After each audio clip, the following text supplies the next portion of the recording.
Let's start this meeting for May the 6th, 2024. Call to order. Clerk, we do a roll call, please.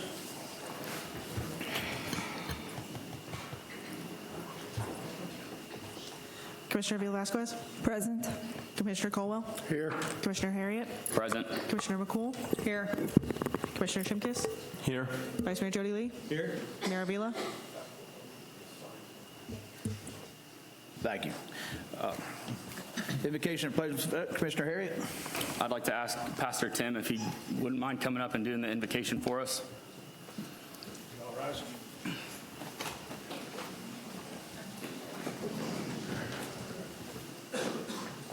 Let us pray.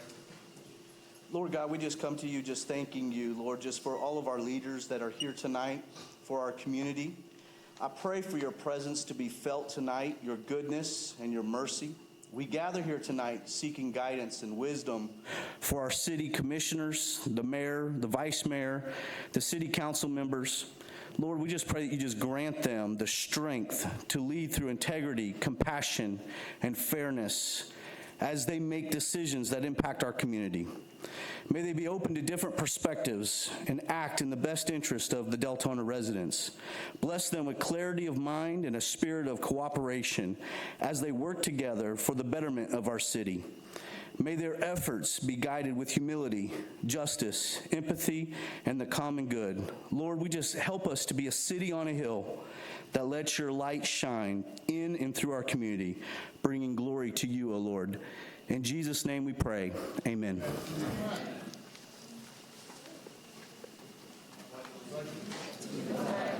Of the United States of America, and to the republic for which it stands, one nation, under God, indivisible, with liberty and justice for all.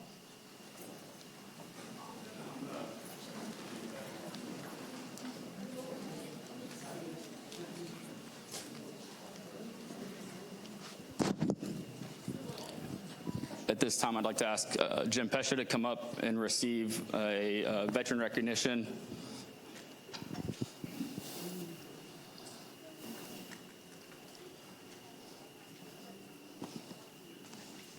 Thank you very much for your service to the country and for all you do for the city of Deltona. And we very much appreciate that. And thank you. Thank you. Hold on.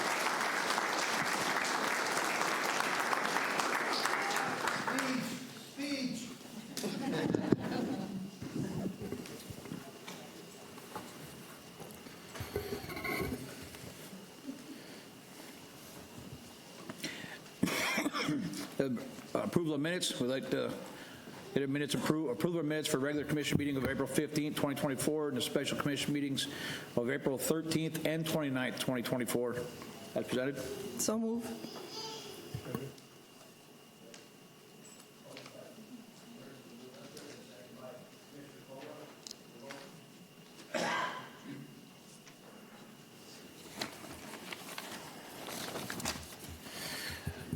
Passes 7-0. Oh, I'm sorry, 6-0. Thank you for the correction. I'm so used to having 7. And if I could, I'd like to have all the commissioners come down on the floor and meet me down there. We're going to do the Superstar Student of the Month Awards for April 2024. Might as well bring your...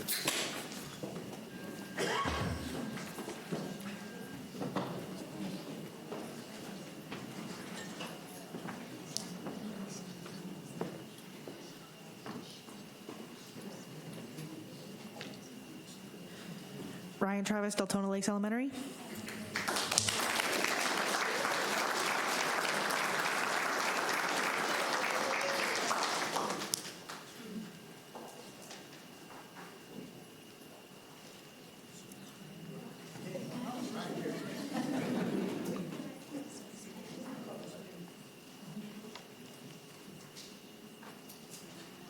Vincent Davalos, Discovery Elementary.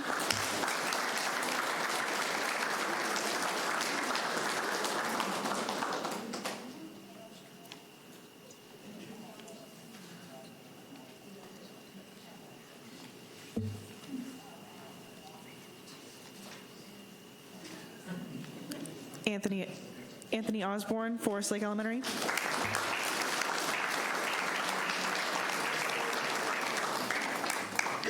Anthony Osborne. Cooper Taylor, Pride Elementary.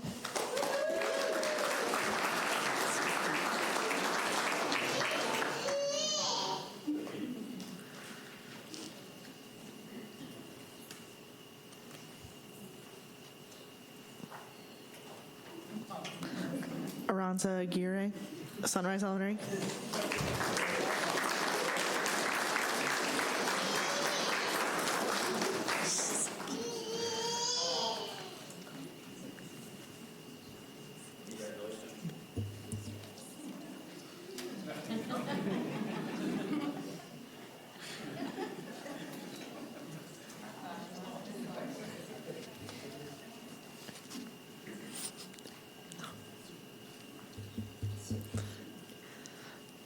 Nolan Lundquist, Timbercrest Elementary.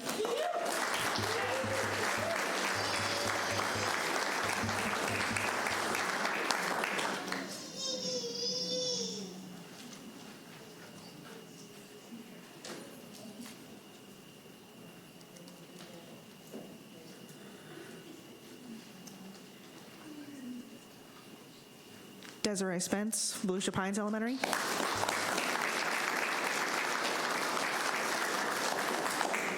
Desiree Spence. Sincere McKiver, Deltona Middle.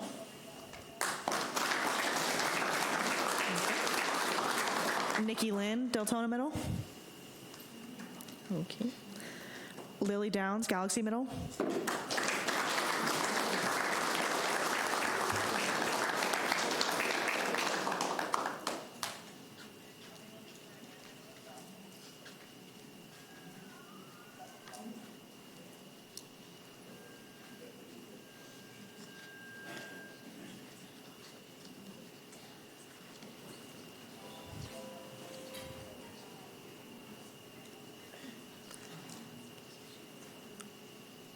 Victor LeBron, Heritage Middle.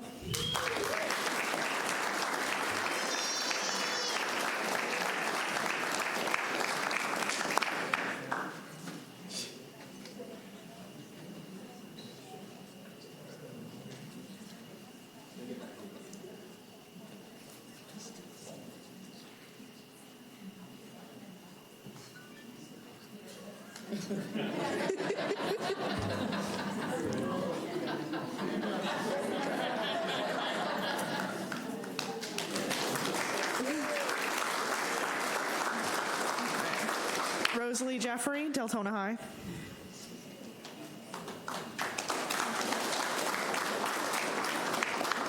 Dominic Rosado, Pine Ridge.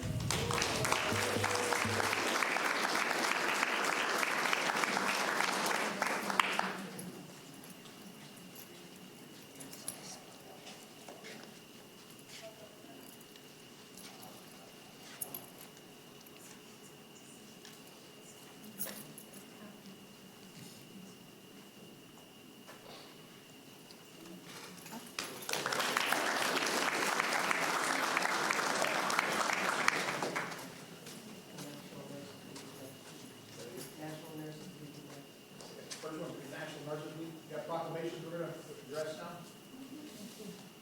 Yeah. Commissioner Cool.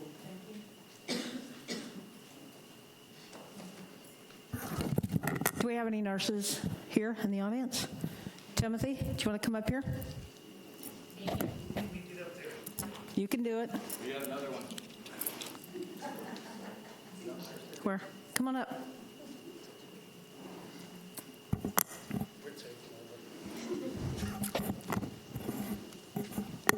Thank you for everything that you do and have done on behalf of everyone that we're reading this proclamation for.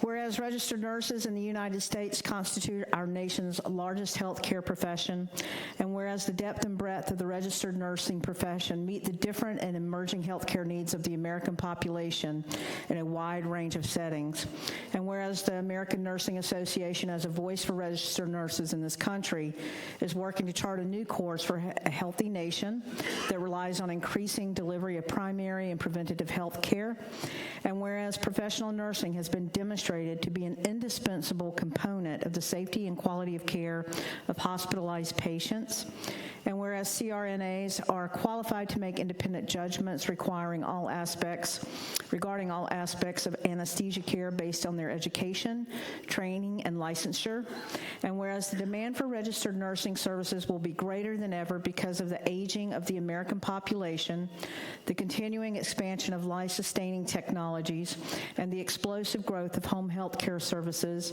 and whereas the week of May 6th through May 12th, 2024 has been declared as National Nursing Week in celebration of the ways in which registered nurses advocate for high-quality patient care and to map out the way to improve our healthcare system. Now, therefore, we, the Mayor and City Commission of Deltona, Florida, do hereby recognize all registered nurses' accomplishments for the vital services they perform and their exemplary dedication to all. National Nurses Week, thank you so much for everything that you do. Timothy, I'll get you a copy because I see you all the time, but I would like to give this to you on behalf of a grateful community. So thank you very much. And I'll get you one, Timothy.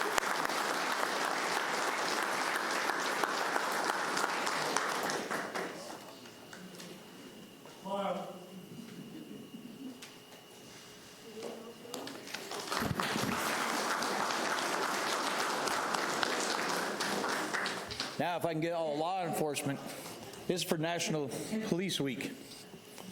I'd like y'all to join me up here.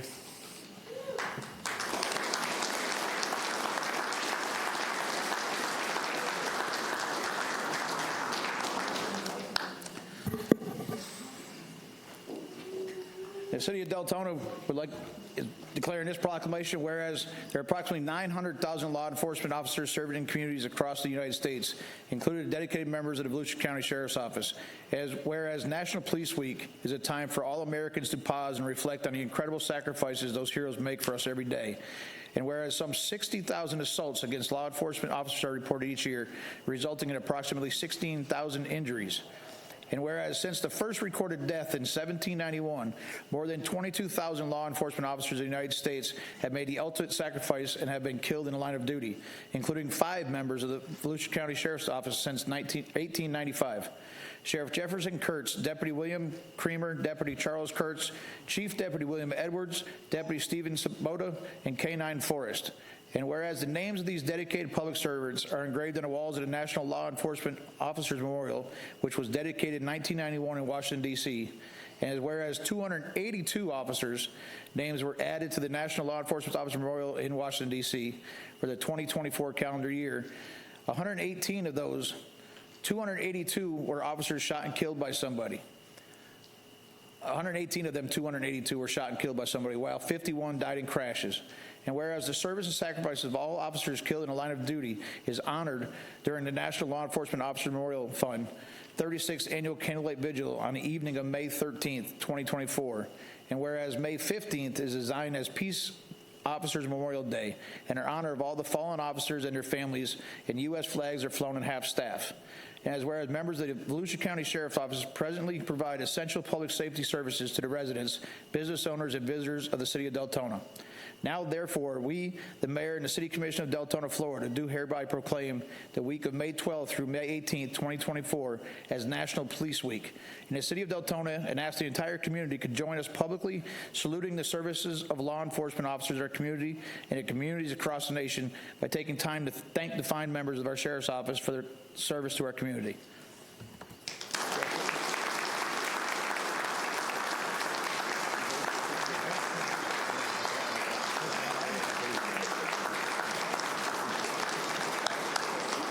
I just want to thank all the residents that are here tonight. You know, it's an honor and a privilege to police this great city and to be part of this community. And to that young man there who got an award tonight, I have a job for you, all right? Once you get your college degree, we're going to have a job for you. Take care, everybody.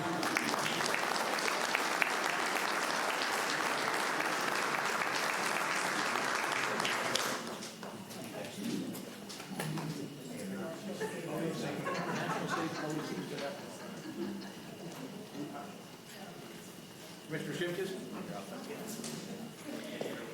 If there's anyone from the Boating Society that'd like to come in and collect the National Safe Boating Week proclamation, you can step forward at this time. Whereas boating continues to be a popular recreational activity for over 100 million Americans, from coast to coast and everywhere in between, people are taking to the water and enjoying time together boating, sailing, paddling, and fishing.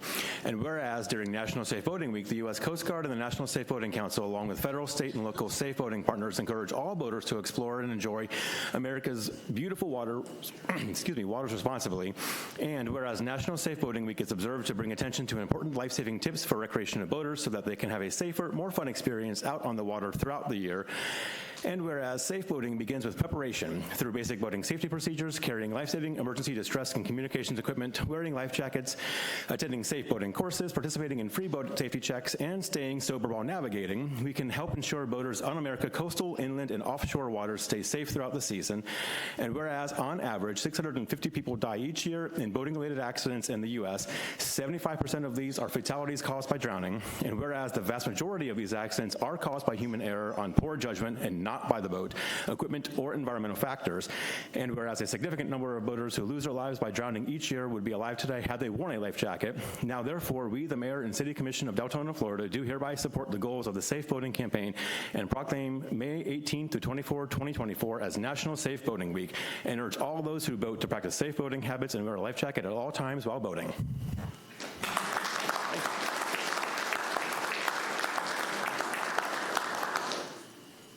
Commissioner Velasquez?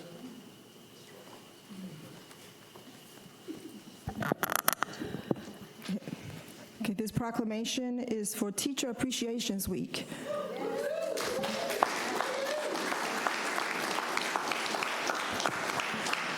Whereas Volusia County teachers are a valuable asset and make our schools great. And whereas Volusia County teachers work to open students' minds to ideas, knowledge, and dreams. And whereas Volusia County teachers keep American democracy alive by laying the foundation for good citizenship. And whereas Volusia County teachers fill many roles as listeners, explorers, role models, motivators, and mentors. And whereas Volusia County teachers continue to influence students long after days are only memories.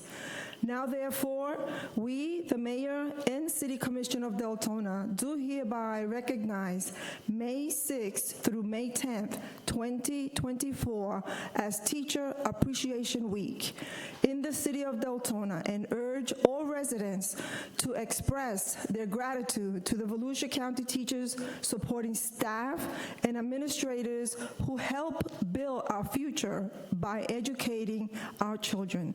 Executed this 6th day of May, 2024. Signed by the Mayor.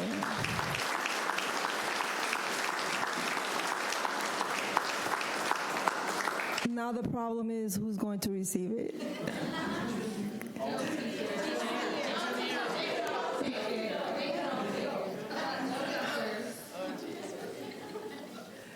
What school is that? Discovery Elementary. Yeah. Okay. Okay, you want to move to? Oh, okay. I'll sit next to you.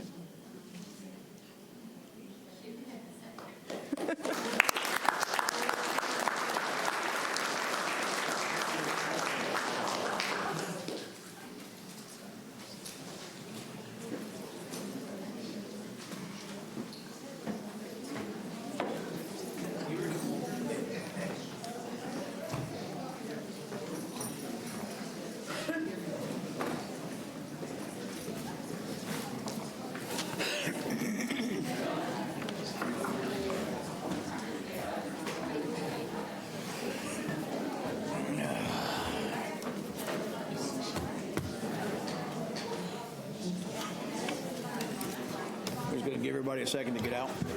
All the people exiting.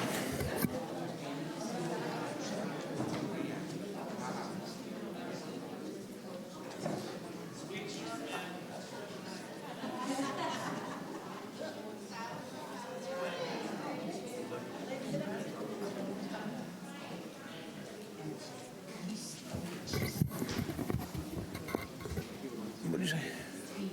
Huh? 5B. Oh, yeah.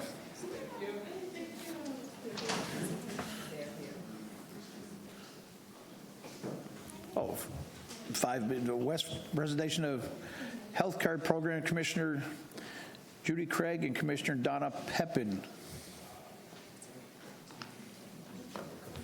And Jennifer Cohen.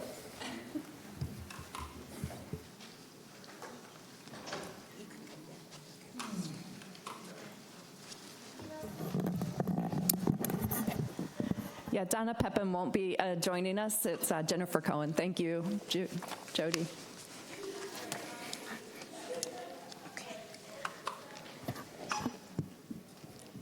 I'm supposed to be able to take it off. Oh, there you go. Thank you.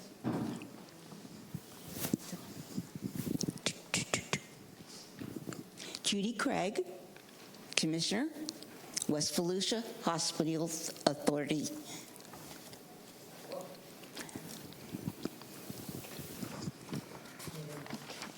What do? You click it? The next one comes up.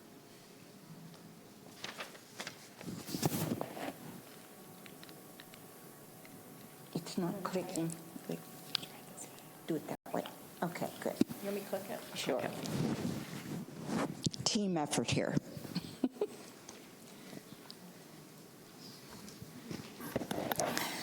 Would you let me go?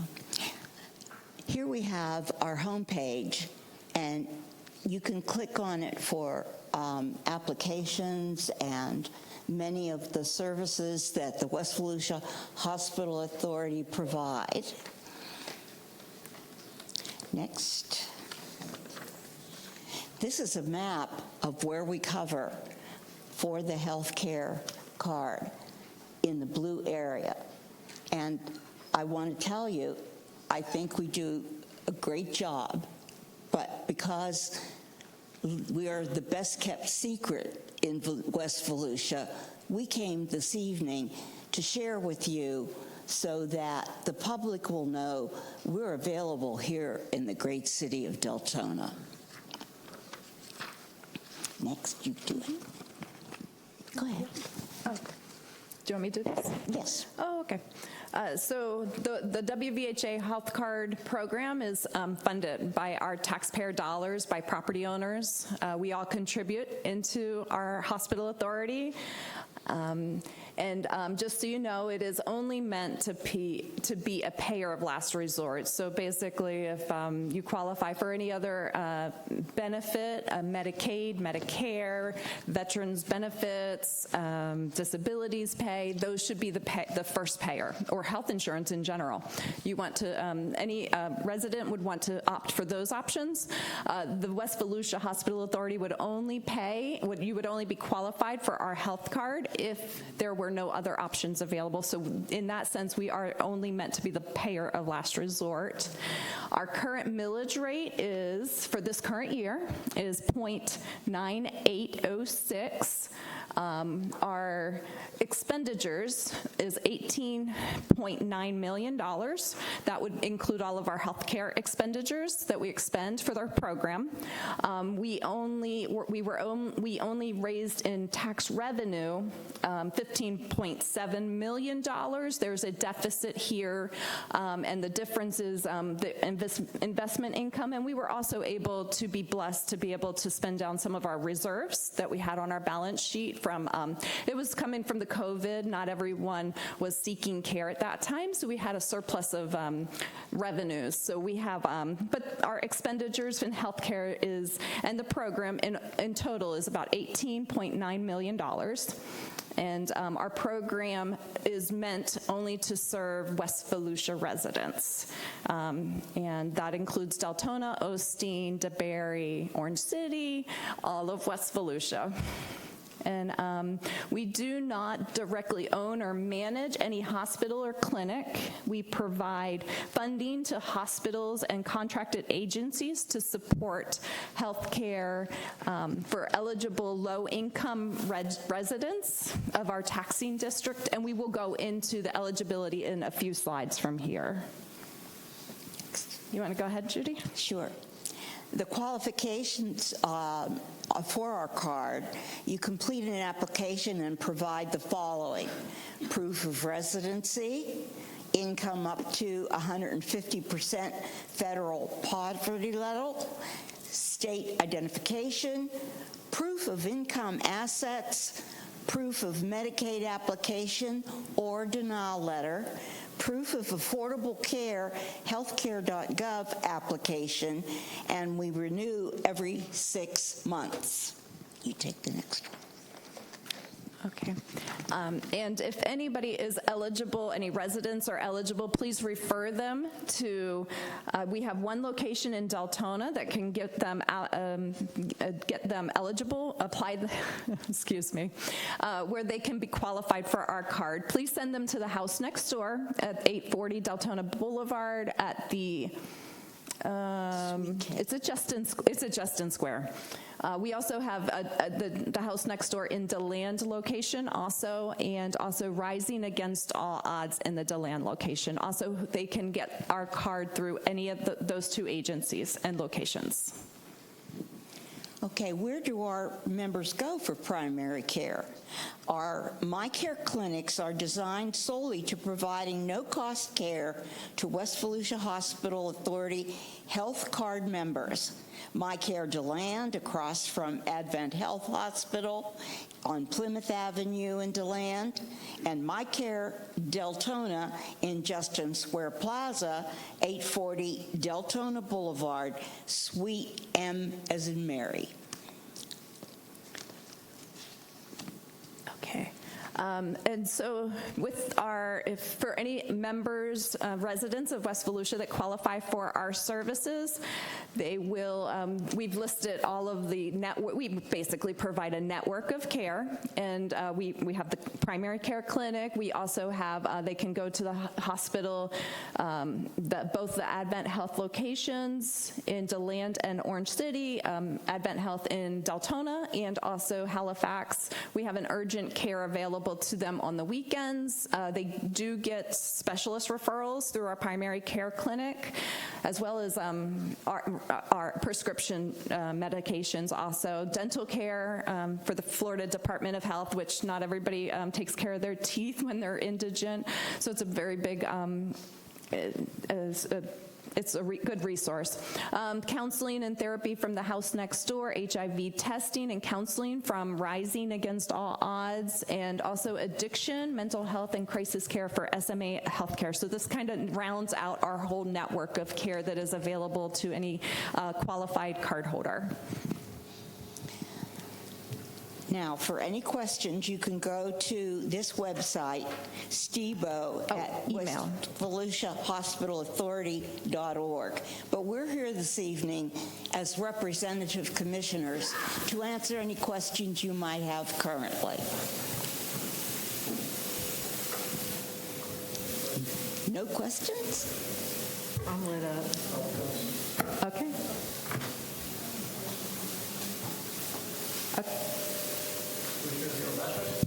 Thank you, Vice Mayor. I don't have any questions. I'm very familiar with your program, and I want to thank you for coming out, always here to represent and give all the information to the residents of the city of Deltona.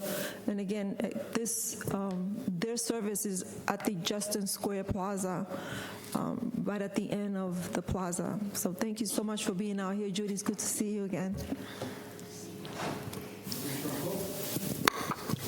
Hey, thank you very much for presenting this evening and everything that you do in the community. I wanted to find out, do the access points or the access centers recommend you guys also? Is that part of their protocol to recommend West Volusia Hospital Authority when people come into access centers? Do you want to answer that? No, you can. Access Center, do you mean the agencies that we use, like the House Next Door, Rising Against All Odds? Yeah, exactly. They do. We have one in Deltona here where people go to apply for different help. Okay. We have a good network, and we're represented really well by these agencies at health fairs.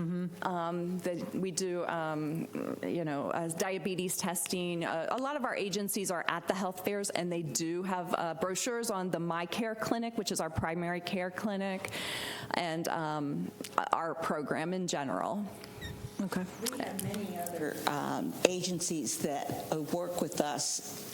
For instance, the Community Legal Services, and they go through and help the people that are trying to apply if they have problems. And sometimes we find out that the veterans have other areas that they can go to, and we have a lot of residents that really don't know that we're here. And that's one of the reasons why we came this evening. And I want to applaud Jennifer Cohen as our chair.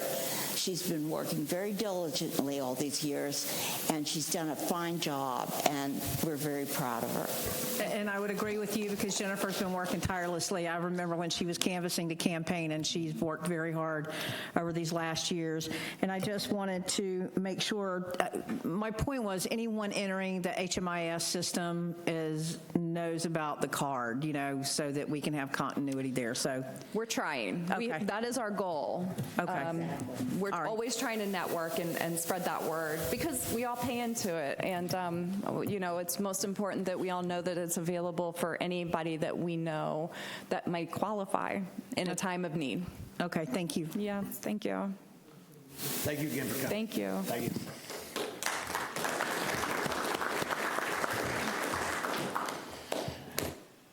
Now move on to public comments? Public forum? Michael Wright, please.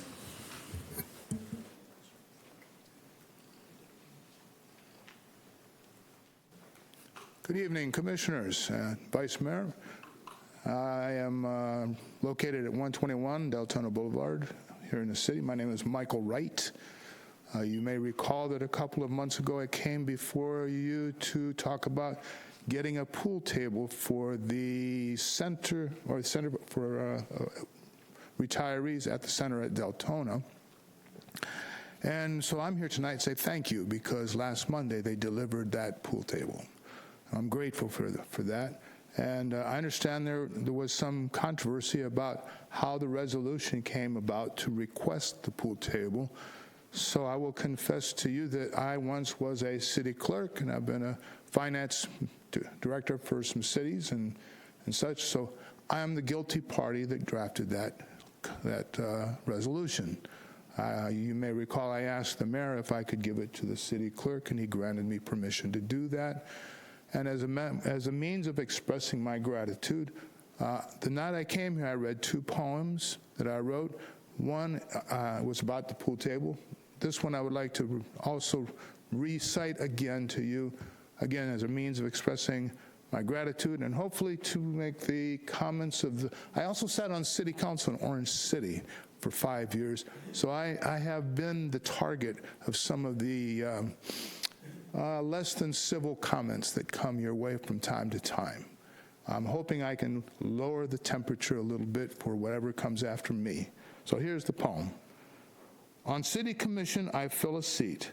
Many citizens want a miracle. For us, this is an impossible feat. They complain that we are political, but we are elected politicians.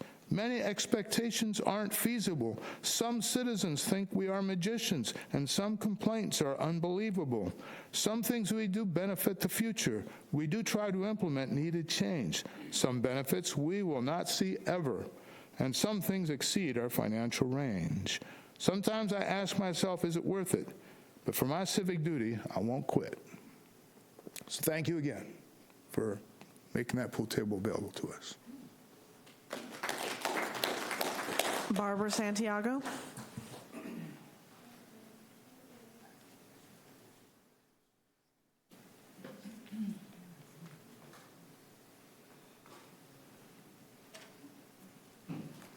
Hello, everybody.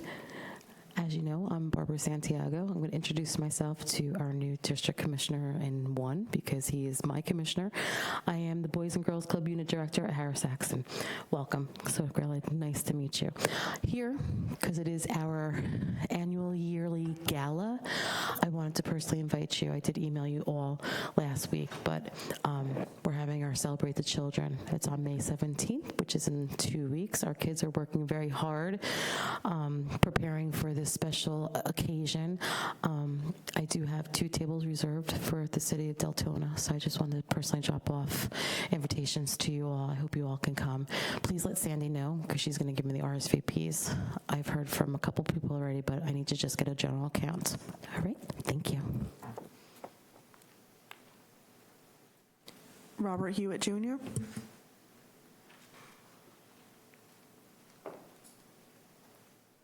Feel a little out of place after hearing all this nice stuff here. So I'll just give it to you the way I can give it to you. I came before the commission. I moved down here in December of '95. Made sure the kids were happy in the school district, and then we bought a house on Lauren Drive in 1997, July 9th. I've been here a long time. I came before the commission in 2008, and I complained that the girl next to me had moved in, the granddaughter, and she started feeding wildcats. That was 2008. It's now 2024. I'm a retired officer. I have a gold shield in my pocket. I protected people for 17 years in New York until I was retired in the line of duty, and I spent 4 years as a security guard for the schools before I did that. I pick up 13 cat craps every single day, and I've been doing that since 2008. I've called up 100 times. The 926 Lauren Drive and 927 Millenbeck, the girl behind her, they leave the garage doors open, they leave the open food. There's supposed to be 30 cats in house. There were 7 cats the other day. They were up on the roof and all that. I walked the neighborhood. There are cat colonies that are out of control. There's so many of them. The girl across the street was bit by one of them. She's a nail dresser. She had to get rabies shots. We can't keep alarms on the cars because they step on the alarms and they set the alarms off. The guy across the street's got 2 little kids, got a little 2-year-old, can't keep his alarms on. Ring camera goes off all night long. This is all of us on the neighborhood. Most of the people, I'm only going to be 69, but most of the people there are 80, in their 80s. Cats all over the lawns. I just took a picture just now, 5. My entire perimeter of my house, if you looked at my house, you'd say, boy, this guy really takes care of his house really well. My entire house is a litter box.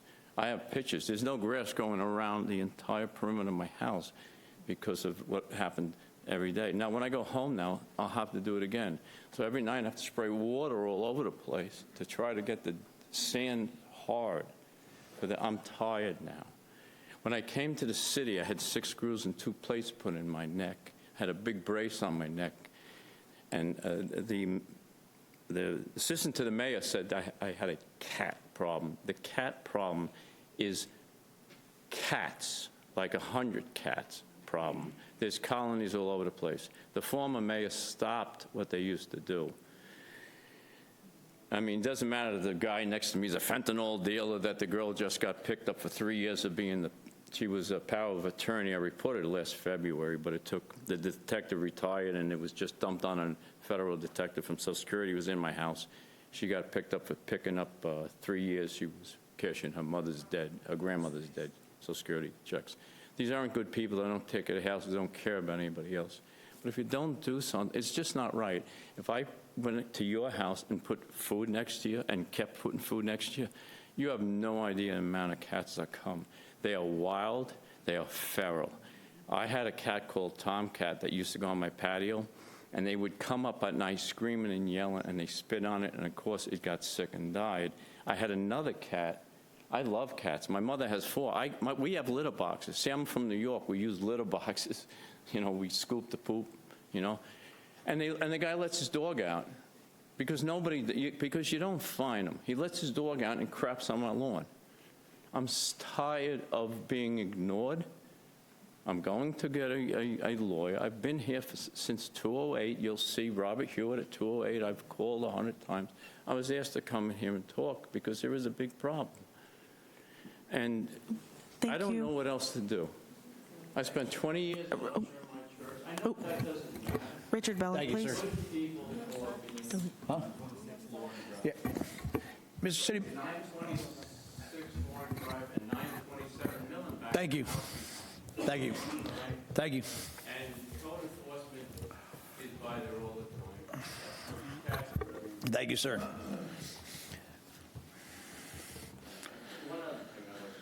Your time, We used to have your public comment time, sir, has already been used up. I'm sorry. We had a lot of police patrols, and we used to have citizen patrols. I'm sorry. And we don't have it anymore. And the people are old, Long Island. I grew up in Jamaica Hospital. Thank you, sir. They're old around me, and we need to have the police officers around us because the kids don't stop to stop. Thank you, sir. All right, I'm here to hear about the scandal, the IRS scandal that was brought out last week. But TVs were here, and it seemed like what was going on. The city knew about it a long time ago, but never told the residents. Now, maybe staff ain't got no respect for yous. I know the residents don't, but anyway, I mean, come on. This is their city. This isn't your city. It was divulged last week, but it's been going on for almost 2 years. It was known about. I mean, you got people here 4 or 5 years, 6 years now. I mean, what do you want to do? Hold these guys over here that knew they were hold them accountable? I mean, this got to stop. It's never going to stop. 4 years ago, I asked you for an audit. You weren't here 4 years ago. He wasn't, she was. The other one was, the one that was yelling to try and get in the interview last week, Jody, me.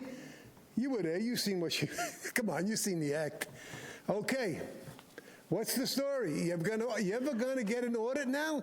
You see, what are you talking about, almost $1 million missing? Is that a tip of the iceberg? Is that all it is, just a tip? Is there more? I mean, out of a clear blue sky, the finance director resigns. Every other people came and went. How about all the managers? How about all the city managers that come, filled their pockets and left? You never divulged their packages, what they left with. You know, I feel like the limbo boy up here. You know why? Because I won the Deltona. How low can you go?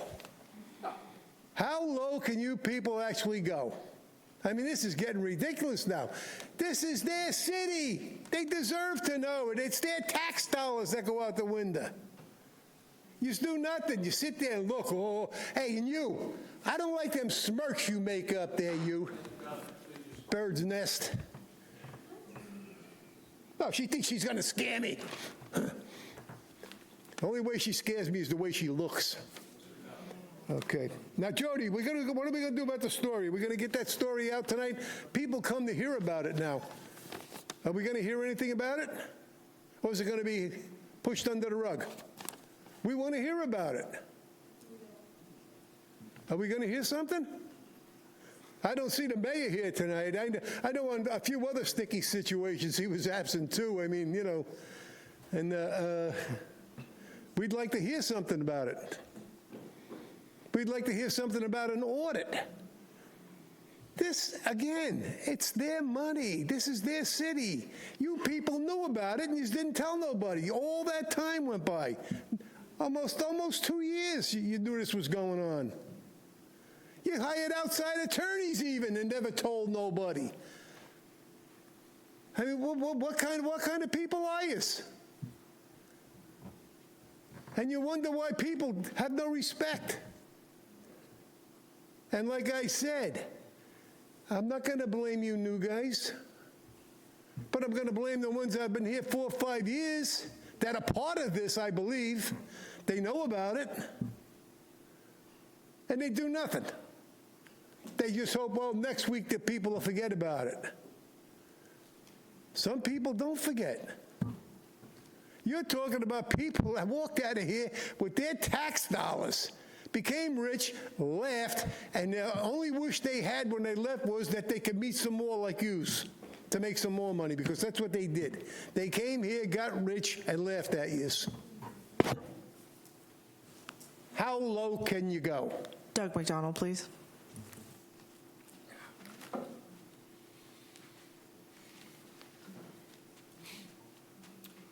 Good evening, Commissioners, Vice Mayor. Doug McDonald, Surrey Run Court, Deltona. I wanted to say a good word here for, she left? Judy was the other one. Jennifer? Yeah. The chairperson did a great job with this hospital authority. I did some work for him. I know she's hard at work, as is this lady in running that organization. I wanted to point out to the commission here the Sunday edition of the News Journal, which had some good comments to make about the city and our new city manager. Of course, I see he's not here tonight. He hadn't been appointed, I guess, until about the 10th. So hopefully we will pass the word on to him. Good luck. And as the article says here, good luck to this man. He's going to need it in this position. So I have 2 comments about this article. I suggest all of you read it if you have not. The first comment had to do with the fact that the commission itself does not treat the employees the way that they should. This is kind of like an allegation. I don't know that it's true, but I will say that the city charter does state that no commissioner or the mayor can speak with anybody in the city other than the city manager or the city attorney. This has been the case for 25 years, and it's totally ignored. It has been for years. So I say, why have it? Let's do away with it. I mean, if the commission is going to pay attention to it, why get involved? By the way, there's no penalty involved if a commissioner feels it's necessary to talk to an employee. But it's very denigrating, and it's not a good thing to speak with these people. They are afraid to death to have to speak to a commissioner about a job. So please give that some thought. The next thing is this. The article made reference to the fact that this new manager will be stepping in, and he is the 15th manager in the last 26 years. Well, that's technically not correct, because they did not mention 4 interim city managers who were there. This man sitting over there is doing a good job. He's one of them. And prior to him, there were 3 or 4 other ones who didn't make it, who were discharged or who quit under pressure. So actually, you would say probably 19 altogether out of 26 didn't make it. It's not a good record, you know. And I know you all can improve on that. We all want this man to succeed. And the last thing is not a pleasant topic, but this hit home for me, and that's the matter of obscenities perpetrated on this commission. I went through this myself years ago, before any of you were here, and when I was speaking, as I am now, the person behind me gave me the F word in public as I was speaking. So I had a lot of charisma then. I spoke to the current mayor. I said, please, eject this person. And I was met with silence. No. So it may be that person is not the mayor anymore. I worked very hard on that. So aside from me, recently our mayor was subjected to an obscene comment from some lady here in the audience. I don't know if she's here tonight or not, but apparently there's a personal dispute that went on between the mayor and this lady. Thank you. All done. Marciana Mead, please.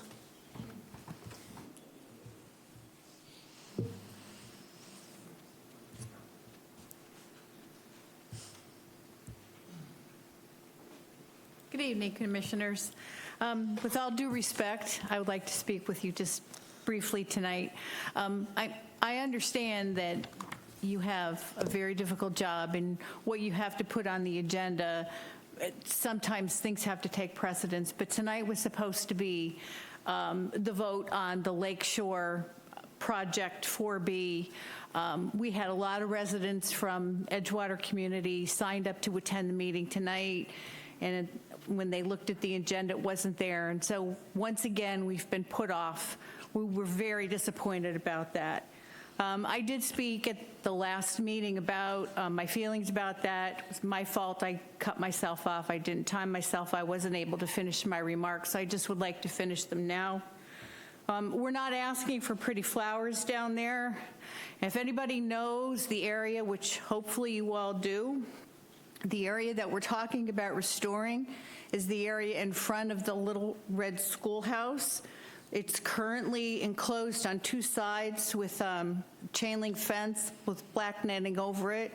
It's really an eyesore. It's a disgrace. The area in question that we're talking about is not going to be, if it's restored, a problem. It's going to be no impact on what needs to be done to the adjacent property, which is the boat ramp, the community center parking lot, and the adjacent community center. Restoring what is in front of the Little Red Schoolhouse, which was what was proposed initially, is not going to have any effect on what needs to be done on the other side of that property. Again, we're not asking just for it to be beautiful. We're asking for promises to be kept to restore a demolished ecosystem, which is an important part of our community. This cannot be accomplished with volunteers, which has been suggested previously. It needs to be done correctly and thoughtfully by professional landscapers. This is much bigger than keeping promises to Deltona residents. It's about Deltona committing to caring about the community and the environment and taking care of the responsibility for future generations. Thank you for your time.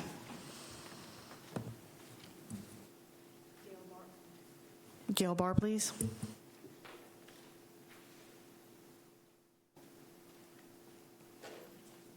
Hi. First, I want to say happy birthday coming up. And I want everybody to know that nobody back here represents me. You guys represent me. Thank you, Mr. Shimkus, because you're my commissioner, and you represent me. I just want to make sure that's clear that back here does not. And on that, I want to also thank all of you for Arbor Day tree giveaway. I thought that was awesome. Their turnout was awesome. I have never seen so many people here. The trees were very nice. And Deltona needs to put out the positive stuff. I know Al was here for that, but there was no TV stations to promote the positivity of Deltona. They only come out when it's negative, and I think we need to promote it more because Deltona isn't as bad as some people say it is. And I was also wondering if the city attorney ever did a research on the resolution, if it's required before in an ordinance, and I would like to know the answer to that. From the last meeting, she said that she didn't know. So I would like to know if a resolution is required before an ordinance. And that's all. I would just want to say thank you. Everybody have a great night and stay safe. Donald Freeman, please.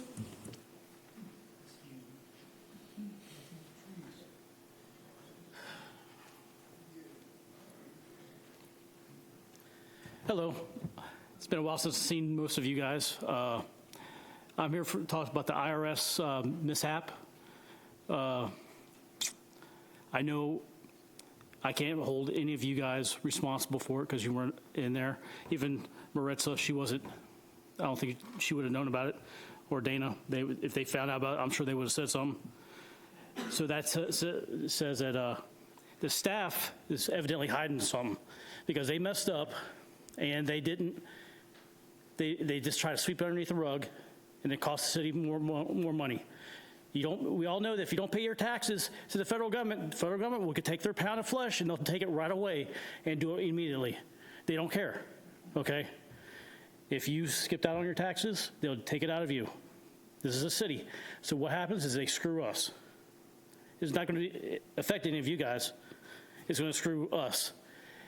The problem that I see is probably the lack of hiring qualified people for doing their jobs and promoting people to, let's say, the finance department, okay? Because she didn't file the correct paperwork. Why is she the head of the finance department, okay? And then to cover it up for 4 years, the fines and the late fees and all that stuff probably way out cost what we owed over the 4 years that we did not pay. Now, what I suggest, okay, is you get either the sheriff's office, hire an off-duty IA investigator to investigate what happened, why it happened, and what we can do to prevent it, or hire a third party, and then make that public for every one of us to know about. And if you don't do something along those lines, that shows that you guys don't care. And it's going to reflect on you guys. So I'm not saying that, oh, I want to run and replace you. No. You care about the city because you guys are up there and you represent us. And I expect you guys to do your job and to do something so we can see why this happened, how we can prevent it from happening in the future. Because clearly, we don't do that very least bit, you don't care. And I don't think that is the case. At least I hope not. $1 million, or in around $1 million, is quite a bit of money, especially for the city. And if the federal government decides to seize your bank account or the bank account of the city, how are you going to pay your employees? How are you going to pay your bills? The city is just shut down at that point, right? We can't have that. So there's a big issue here. The new city manager, I mean, our city attorney evidently didn't know, and she can't talk about it. You guys can't talk about it because it's under investigation. It's underneath litigation. And we all know what that means. You can't talk. Which is sad because us as residents in the city of Deltona deserve to know what the heck happened. And I want to have a third unbiased party investigate this so we can get the truth, because the city's already proven that they will cover things up, and we're sick of that. Thank you. Matthew Shaw, please.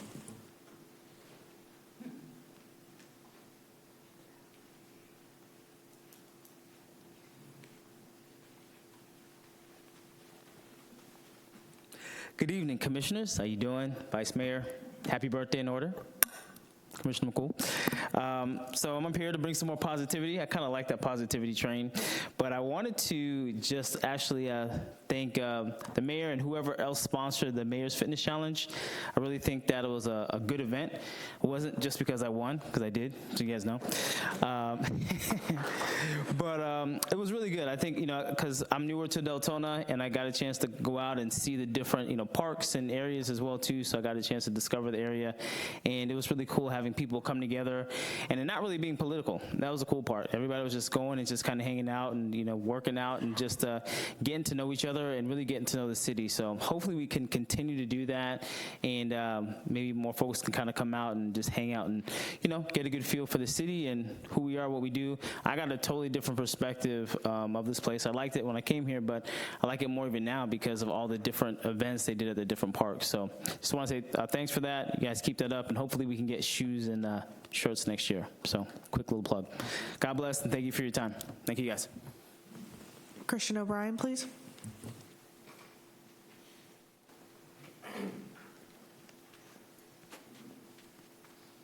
Hey, everybody, good evening. Christian O'Brien, District 6.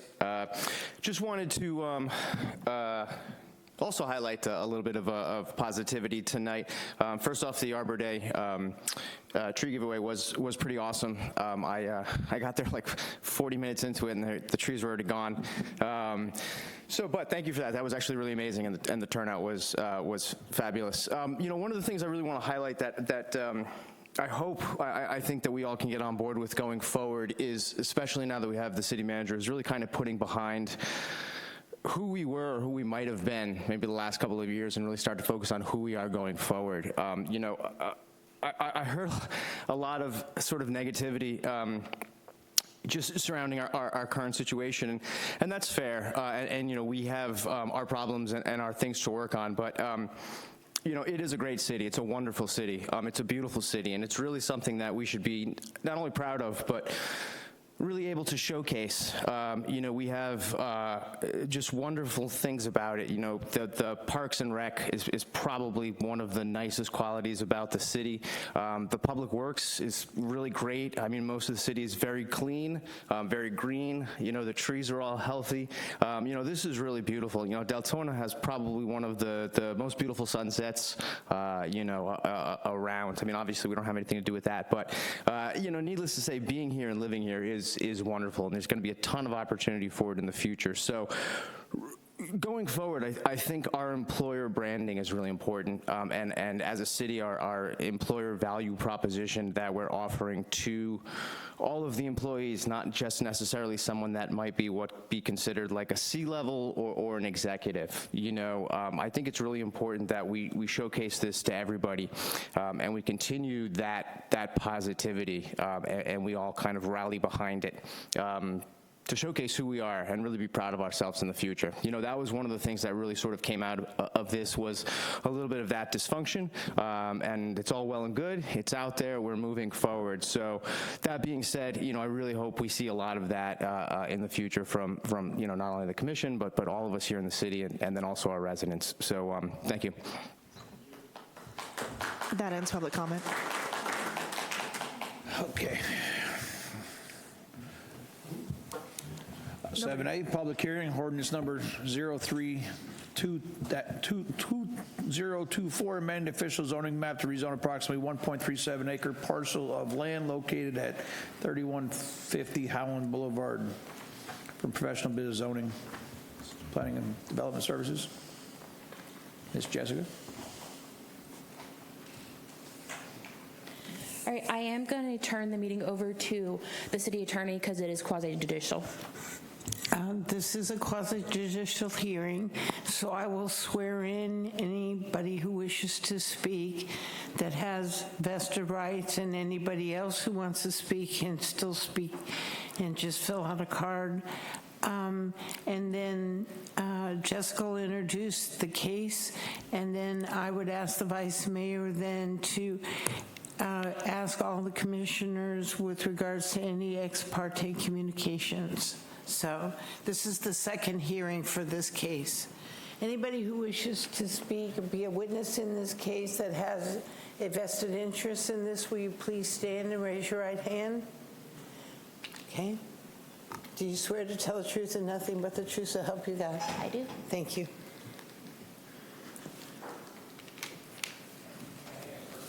The expert communication, Commissioner. All right. Commissioner Shimkus? No. Commissioner McCool? None since the initial meeting.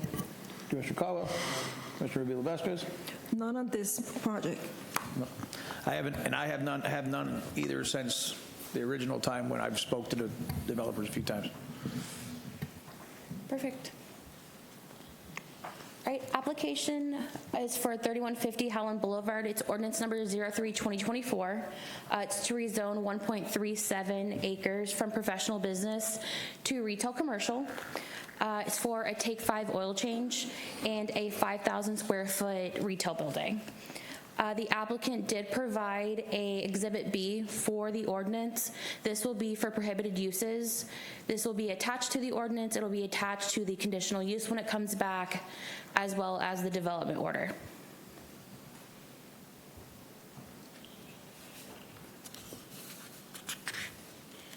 This is going to give you the existing site as well as the zoning. As you can see, it is surrounded by commercial and professional business.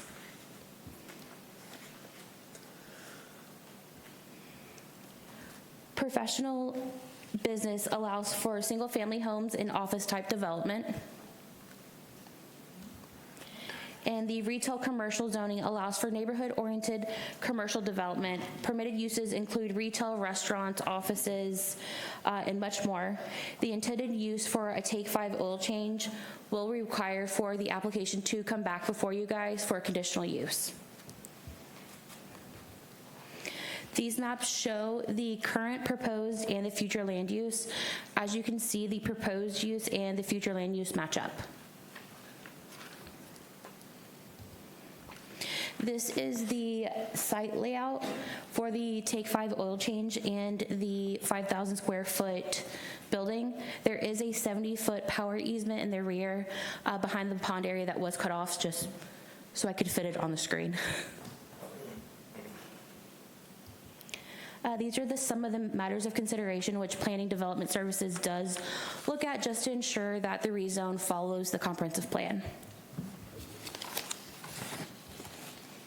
It's important to note the rezone aligns with the future land use map, as well as the commercial uses will be beneficial for the residents of Deltona and also add to the tax base.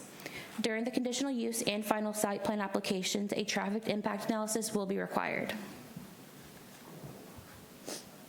Staff recommends the City Commission approve ordinance number 03-2024, amending the official zoning map to rezone 1.37 acre parcel located at 3150 Howland Boulevard from professional business to retail commercial. And are there any questions? Yes.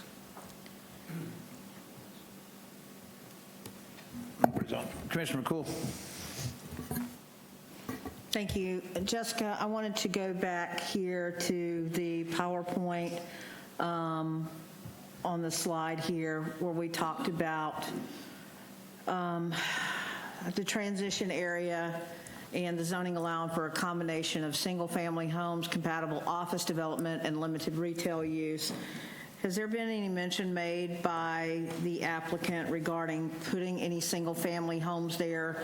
And I'll tell you why I ask this, because in our last planning session, when we talked about these things, there was a use permitted that the commission agreed to, and another use was done with the property. So I want to make sure that we have a full understanding, that I'm to understand that this is for retail space and for an oil change type business. So we actually received the conditional use for the oil change today.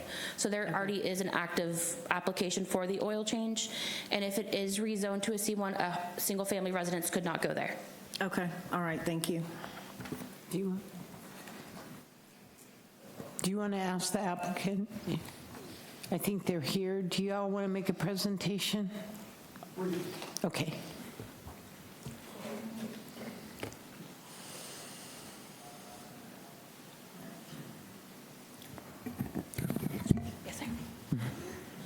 Good evening, Commissioners. Bill Barfield, 225 South Westmont Drive, Suite 2040, Altamont Springs, representing the applicant.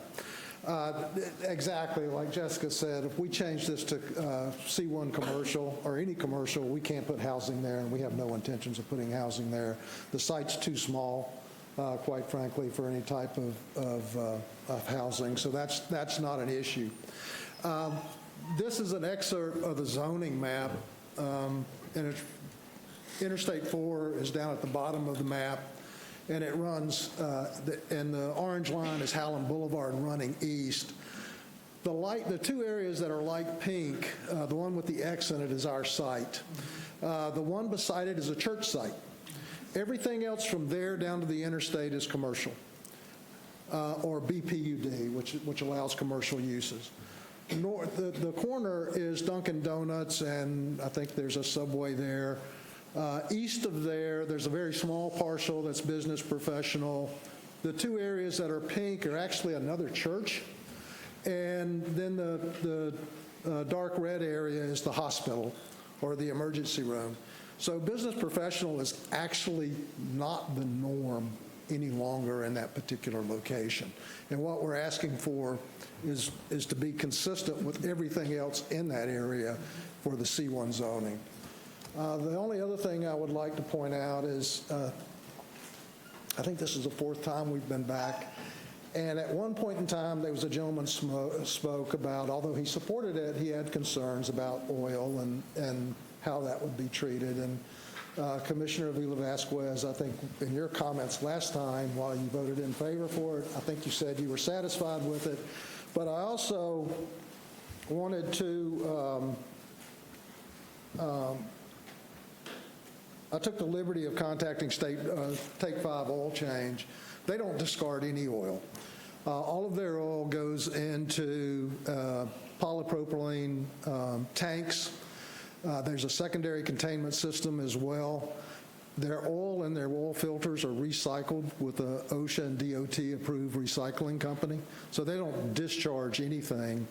And as far as even mopping their floors, their mop sink drains into an oil separator, and that recycling company drains that water as well. So they're in keeping with the state and federal regulations regarding storage and disposal of oils, and I really don't think that's going to be a significant concern. If you have any questions, I'll be happy to answer them.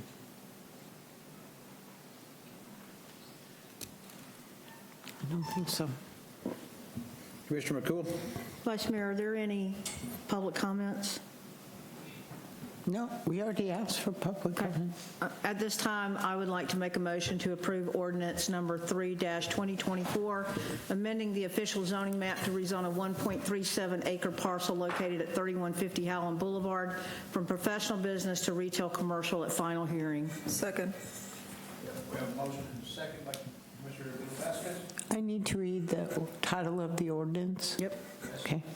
Ordinance number 03-2024, an ordinance of the City of Deltona, Florida, amending the official zoning map to rezone a plus 1 or minus 1.37 acre parcel of land located at 3150 Howland Boulevard from Professional Business Zoning District PB to City of Deltona Retail Commercial District C1, providing for conflict, providing for severability, and providing for an effective date.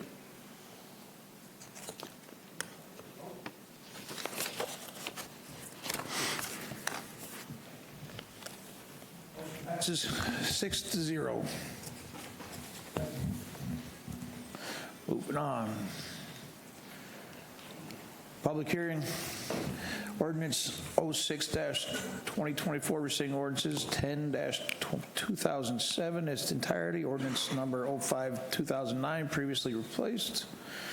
Ordinance 10-2007, remaining provision ordinance 10-2007 have been added in ordinances 06. Marcia? Sure. This is the second hearing for this, so we've been through this already once before.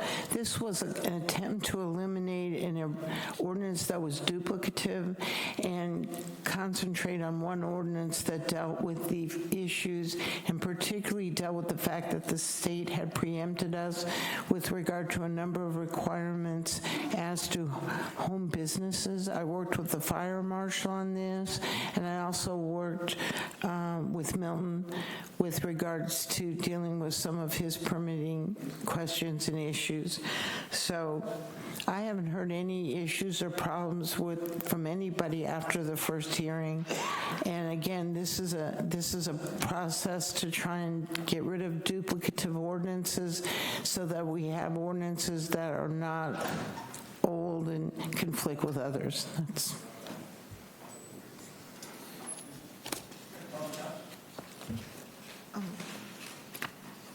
Richard Bellick. Oh, God. 7B. I just don't. You're fine. You just didn't.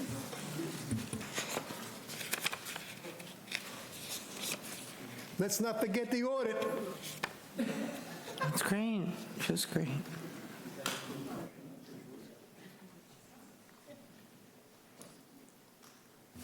Any comments? Go for it. If there are no comments, Vice Mayor, I'd like to make a move to adopt on second reading ordinance number 06-2024, rescinding ordinance number 10-207 in its entirety. Ordinance number 05-2009 previously replaced most of the provisions found in ordinance number 10-2007.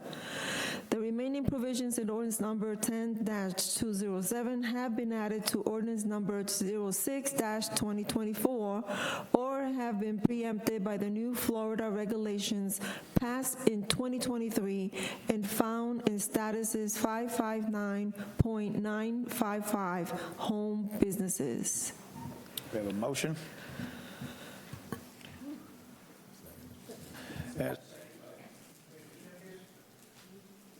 Go for a vote. You want me to read the ordinance? Thank you.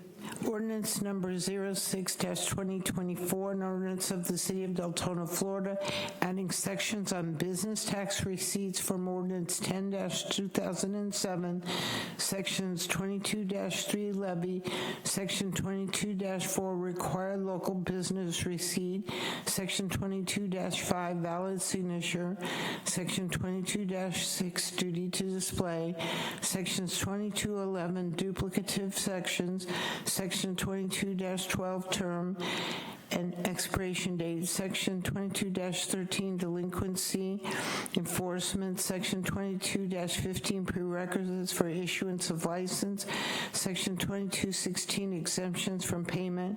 The remaining relevant provisions in ordinance number 10-2007 have now been added to this ordinance or previously added to ordinance 05-2009 or have been preempted by new Florida regulations passed in 2023 as to home businesses now found in Florida Statute 559.955. The remainder of Ordinance 10-2007 is now rescinded in its entirety, providing for purpose and intent, providing for codification, providing for conflict, severability, and an effective date.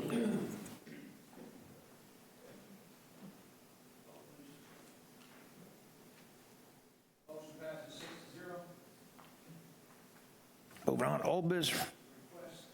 For approval and increase the amount awards from the William S. Harvey Deltona Scholarship Advisory Board. City Clerk. So this was basically tabled till this meeting per the commission's direction.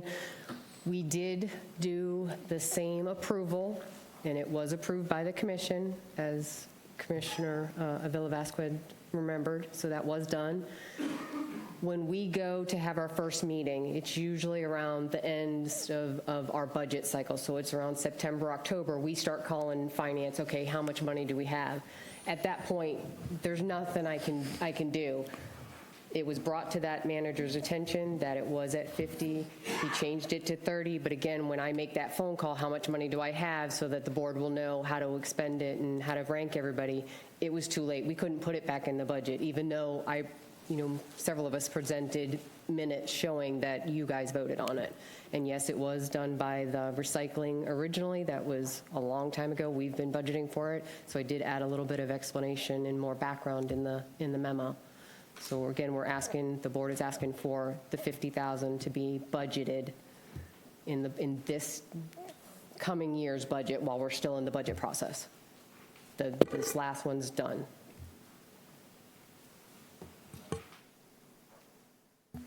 Commissioner Avila Vasquez. Thank you, Vice Mayor. So the money was still in the budget, am I correct, Joyce? For last year we had budgeted 50 because that's what you all approved, but the manager somewhere in that budget process changed it to 30.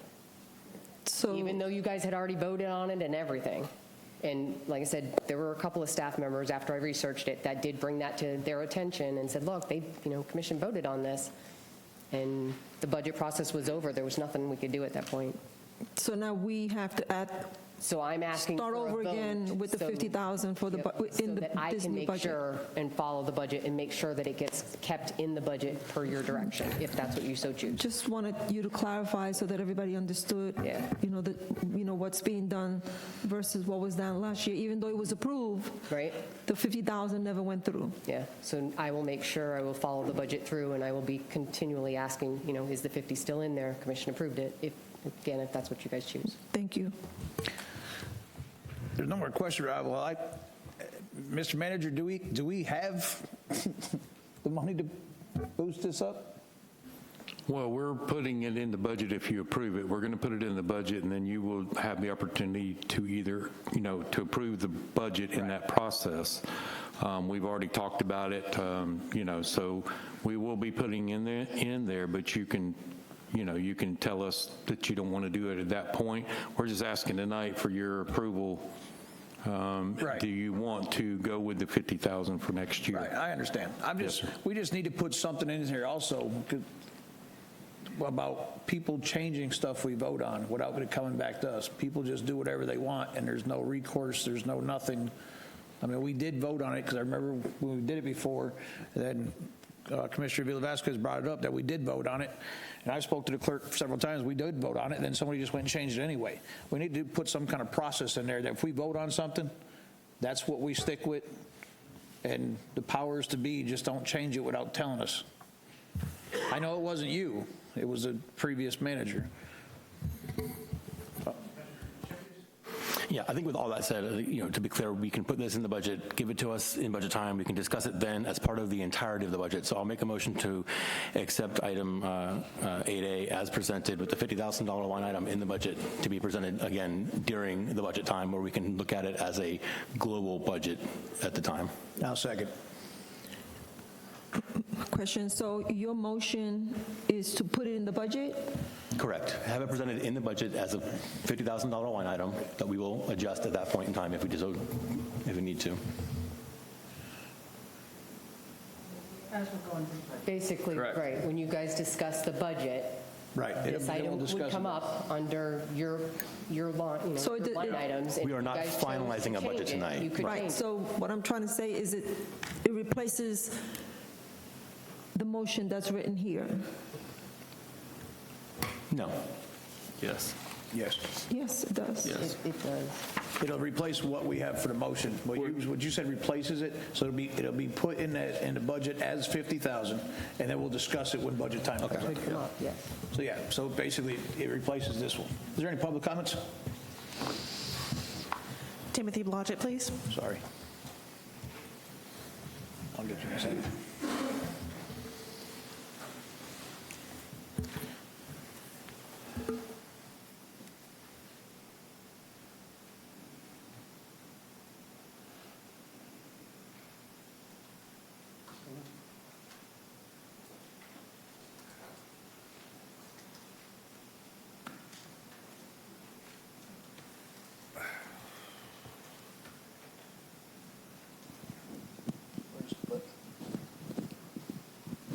Should be the little red button.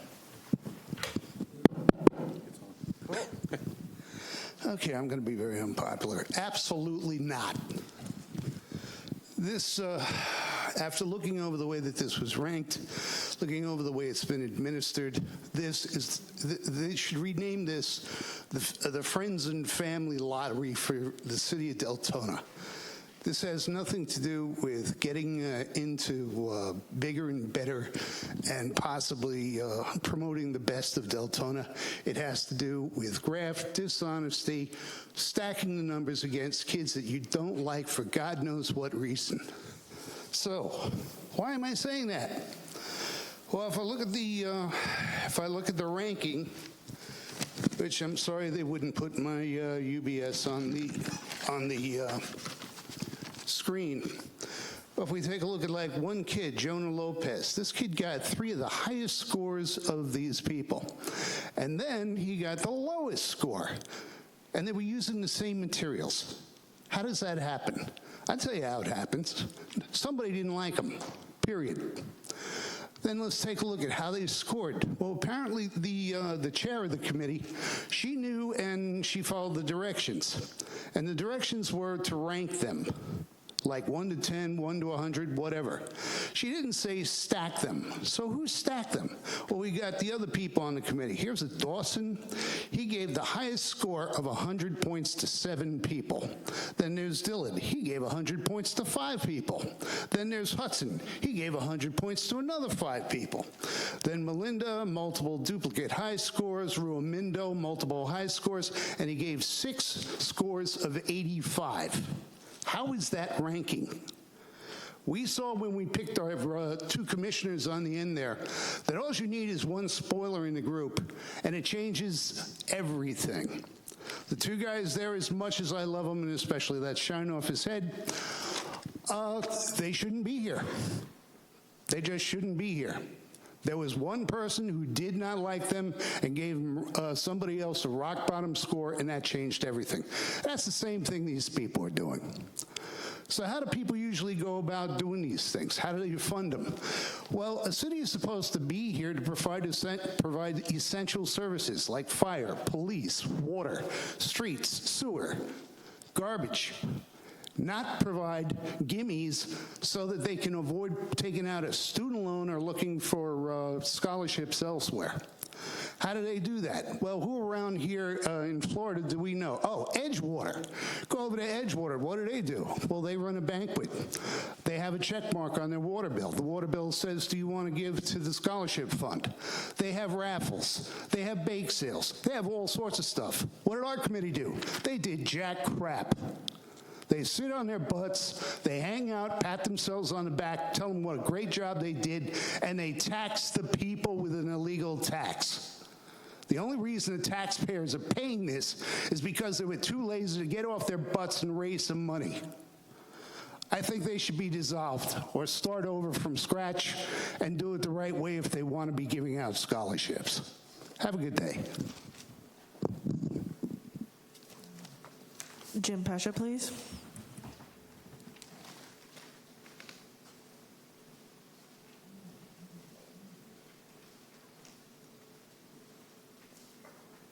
Jim Pasha, Deltona. Hard act to follow. Scholarships, I like them. My family's used them. History. This scholarship was funded not with taxpayers' dollars, but with found money. We had a recycling program. Waste Pro paid us for our recycled. Wasn't coming in from any place else, it was found money. And the commission at that time said, let's do a scholarship with found money, not taxpayers' money. That's where it should go, private funds. Yes, when I want to support something, I reach into my pocket and I donate directly. So should you and everybody else at your discretion. Taxpayer money says you choose what to do with my money, with me not having any say in it. When we were talking about the scholarship program and the applicants, we were told that only 3 or 4 made early applicants. All the rest were the last-minute money grabs. To my opinion, only 3 or 4 of them really were serious about the scholarship. Now we want to increase my share that you're taking from me to give away to somebody else. I'm going to go back with what Tim just said. Let's give the scholarship program a brand new look. Don't give them an increase. They haven't earned it. You're taking it from us. Find a way where the scholarship program can have money donated to them willingly, privately. Don't take it from the taxpayers, because in a few months, you're going to see seniors up here and others saying, hey, you're going to increase my millage rate. For what? Oh yeah, you're giving my money to somebody else. Not for necessary services. Please reconsider this. Do not increase it. They haven't earned it. They are taking advantage of it, most of them that apply. And it should be done privately or with found money, not taxpayers. Thank you. Christian O'Brien, please.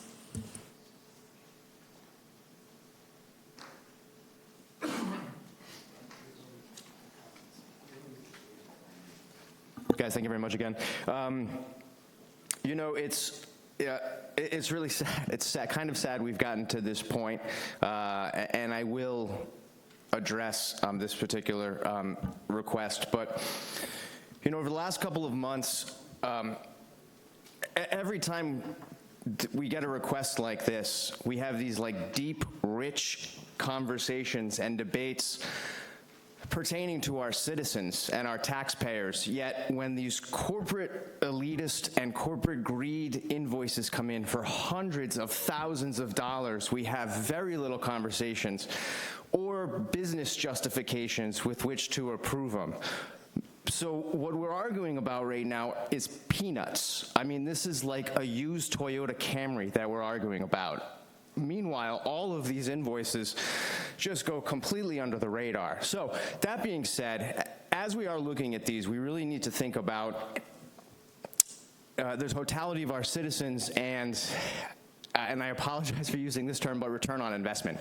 So if we have a $50,000 scholarship program that can go anywhere from like $1,000 to $5,000, we're looking at upwards of like anywhere between, what is that, like 10 and 50 kids? So let's do 25, we'll average it. So for $25,000 extra would be about a dozen kids who are gonna get scholarships. So we may vote on that today, $25,000, here you go. Yet a month ago, we told the totality of the fire department, but for the same price of that used Toyota Camry, they don't get digital compliance software that's gonna move us into 2024 instead of writing it on paper. We also told them that for the same amount, they weren't going to get a separate health and wellness program. So that's the totality of the fire department. Now, honestly, I don't know how many members of the fire department are, but it's more than 12 high school seniors.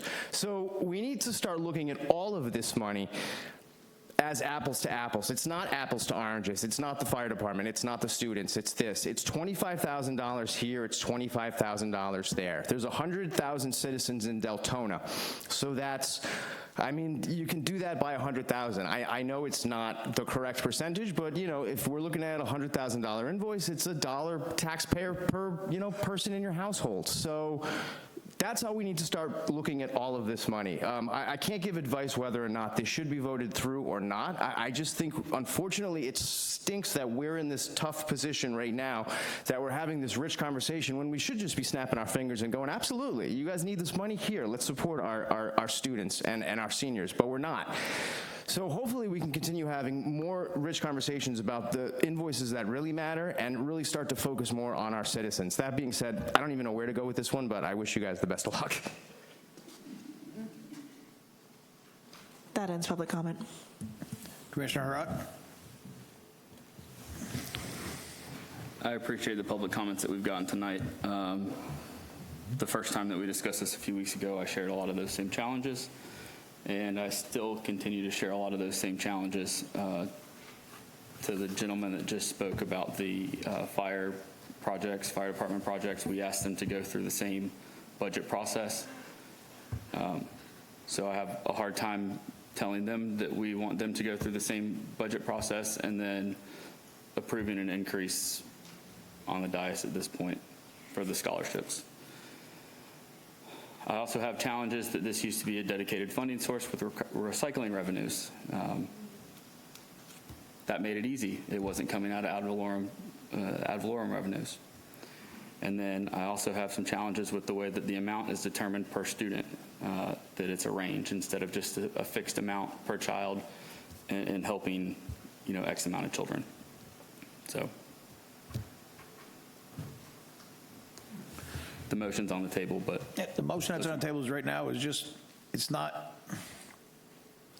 adding to it. It's putting it back up to 50,000 for the budget process. So when we start doing the budget process, it'll be at 50, and we can either say yay or nay at that time. So it doesn't need a motion or a recommendation from the dais to do that? Yes. It doesn't mean anything. If it's not approved during the budget process, then it's not approved. Right. If we approve it tonight, it literally does not mean anything. We're only allowing them to put it back to 50,000 in the budget process to bring it to us. What was that? Commissioner McCool? I would equate this to a Scrivener's error in the fact that it's something that we voted on of record and was changed off record without the knowledge of the commission.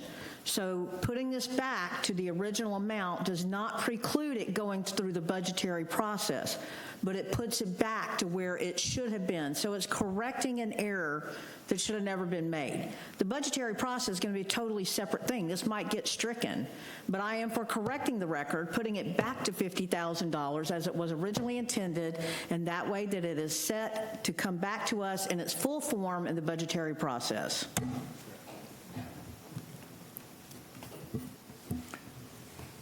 I still don't think we need a motion to do that. So right now, Commissioner Shimkus made a motion to bring it back to 50,000 for the budget to come back to us in a budget season. So we can vote on that. Yeah, me. Okay, vote. Thank you.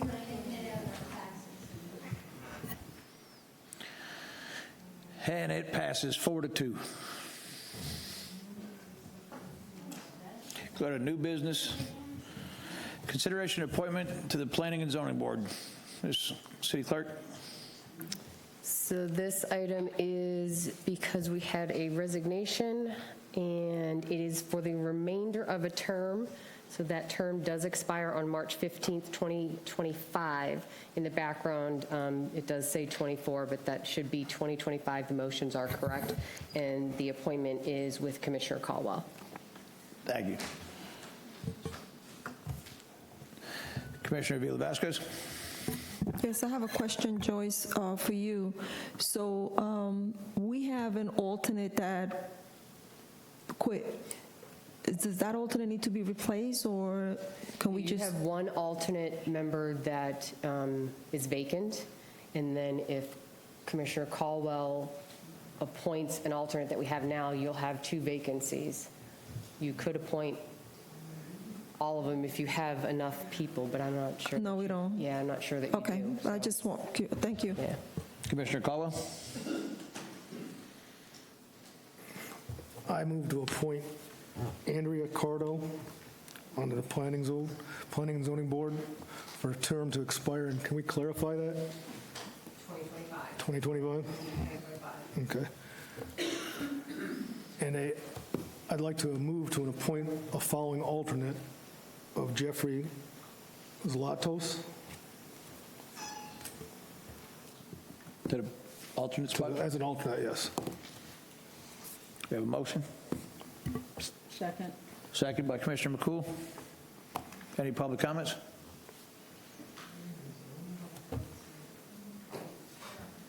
Can we have a vote?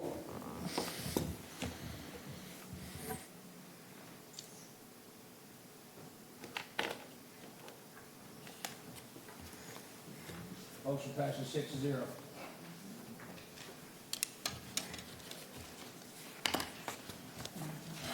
Item B, request approval for payment of emergency water main repairs, Beaver Dive Water Plant to Danish Utilities, $42,385. Ms. Phyllis Wallace. Good evening, Phyllis Wallace, Public Works. What we're bringing before you today is a ratification, for lack of a better description, of emergency repair work that we had to do back on excuse me, March the 27th. Our Beaver plant, which is just right down here off of Providence Boulevard, we had an emergency break. We had to get it repaired, and we hired Danish Utilities to take care of that repair on our behalf. This is something we've already fixed. Yes, sir. Yes, it was an emergency repair. Yes, sir. It was beyond the capabilities of your staff to do this work. Comments?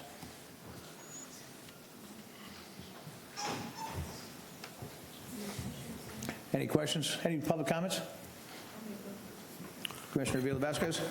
Thank you, Vice Mayor. I move to approve and authorize the payment of emergency water main repairs at Beaver Drive Water Plant to Danis Utilities, Inc., located in Sanford, Florida, in an amount not to exceed $42,385. The city manager has the authority to make corrections of scrivener's errors and the like. Second. We have a motion by Commissioner Bill Vasquez and a second by Commissioner Poole. We have a vote, please. I do have one question, just for clarification. Do we have, this is within the budget, we do have budgeted funds available to spend this? Yes, sir, we do. We're not doing a budget amendment. Thank you. We have a vote, please.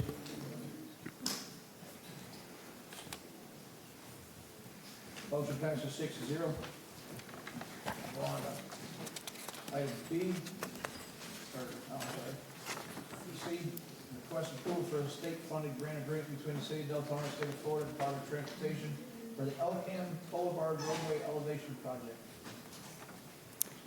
Yes, Phyllis Wallace, Public Works.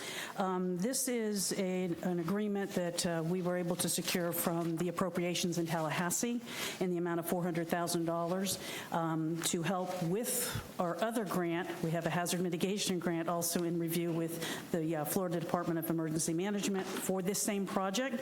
This gives us additional funding that we can use to possibly match if the project is outside of our constraints budget-wise. Once we get everything completed, we can also use this money there. But I need to have your concurrence to sign this agreement so that we can secure this money on our behalf.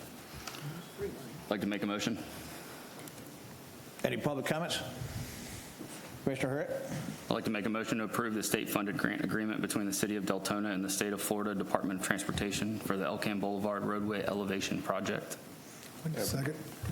A motion by Commissioner Harriet and a second by Commissioner Caldwell.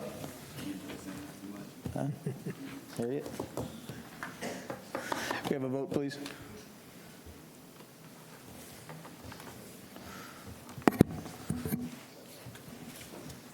Thank you.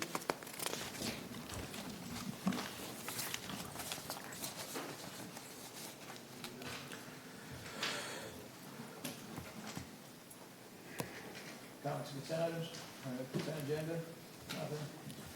City Commission special reports and requests. On Saturday, I went out to the Volusia County Hurricane Expo, and it seemed to be very well attended, and a lot of good information from the Volusia County Department of Emergency Management, as well as all of our partners. Our fire department was out there.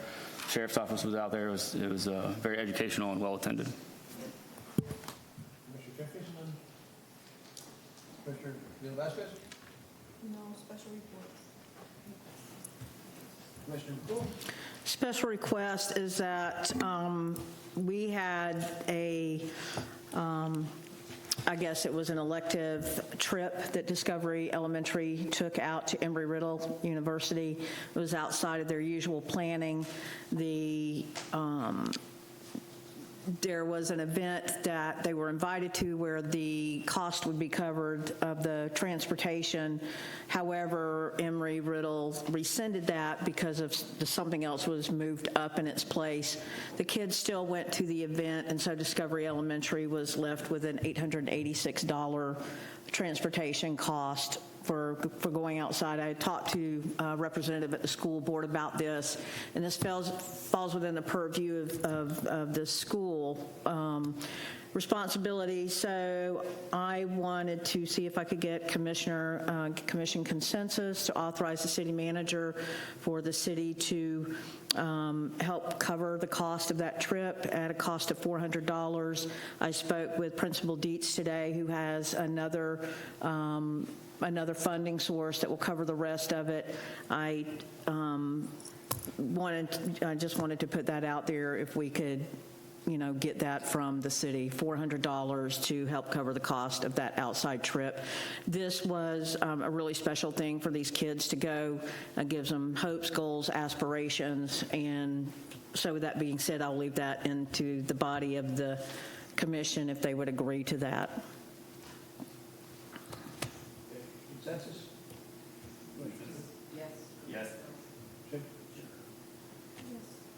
Yes. And yes. Thank you. The full amount was $886, but $400 is what I had talked about being able to help. She said that there was another funding source to help her with the remainder. So I, pledged to get as much as possible, but settled on $400 after, you know what I mean? It's very generous of the commission, so thank you. Commissioner Collins? I have none. I have one quick brief one. If I can get consensus or whatever for the city manager to help out a business that wants to open at 1380 Howland Boulevard, there's the plaza there. They want to put a tattoo shop in there. And I understand some of the rules back in the day with the city. They didn't want to have certain undesirable places. That's when they had the big thing in the city with Dareware and all that other stuff back in the day when they were trying to restrict businesses. But it's a tattoo shop that wants to go there, and I believe it's C1 or it's supposed to be C2, and it's zone C1. If you can help them, I can get commissioner comment or consensus, see if you can help them. There's a beauty place in the same plaza, and they do permanent makeup. It's the same exact license as permanent makeup, so I just don't get it. And if you could reach out and give them a hand to do what that needs to be done. If I can get consent so he can reach out and help them to get done. Yeah, they've been in the city. I talked to the city manager before. We had to bring it up at the bench. He didn't want to. He could have made the decision by himself to do it, but he just said he'd rather get commissioner consent to work with them to do it. Who's requesting commission consent? I am. The I'm requesting applicant? the applicant needs the manager to be able to allow him to open a business. Did he fill out the proper paperwork? They filled out went all through the paperwork. And what was the comeback of the permit department? Because it's C1 and C2. It excludes a tattoo shop in our city. Can we understand what, I'm obviously not opposed to a tattoo shop at all. Back in the day, there's only 2 places in our entire city is C2. But if you look at on the C1 and C2, there's exclusions for C2, and I'm sorry to use the example, but strip clubs, stuff like that, and I get it. It was originally put in back in the day for when if anybody remembers, when there was another commissioner up here that was a pastor of a church and he was all against Dareware and caused a whole big uproar. There was things put in place to keep certain businesses out of our city. Can I, if somebody can answer this, what is Bulldog Plaza zoned as? What is that plaza there on Deltona Boulevard? Does anyone know what that's zoned as? Because that's the only tattoo shop I know of. C2. Okay. Then that would be C2. It's an existing tattoo shop that's been there a long time. That's why I'm asking. Does the city have a process for conditional use? Phyllis Wallace, Public Works. The current zoning at that particular address that the Vice Mayor is speaking of is C1, and tattoos are prohibited in C1 zoning. And I don't disagree with the position that times have changed since 20 years ago when some of the zonings were changed out there, but currently tattoo parlors are only allowed in C2 and C3, not in C1. There isn't a special exemption that can be applied at this stage. We have to do a rezoning, and I'm not sure how we get around that at this stage for this particular business owner.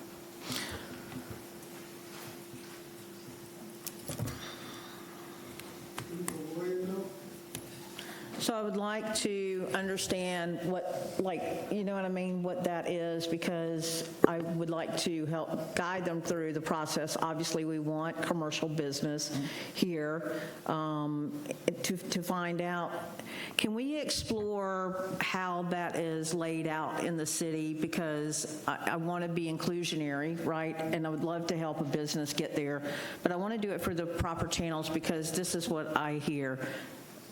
Special favor, special favor. I don't want to hear that. I want to hear about that we have a realization that there's a business here that wants to come into the community, and how do we get to yes on this?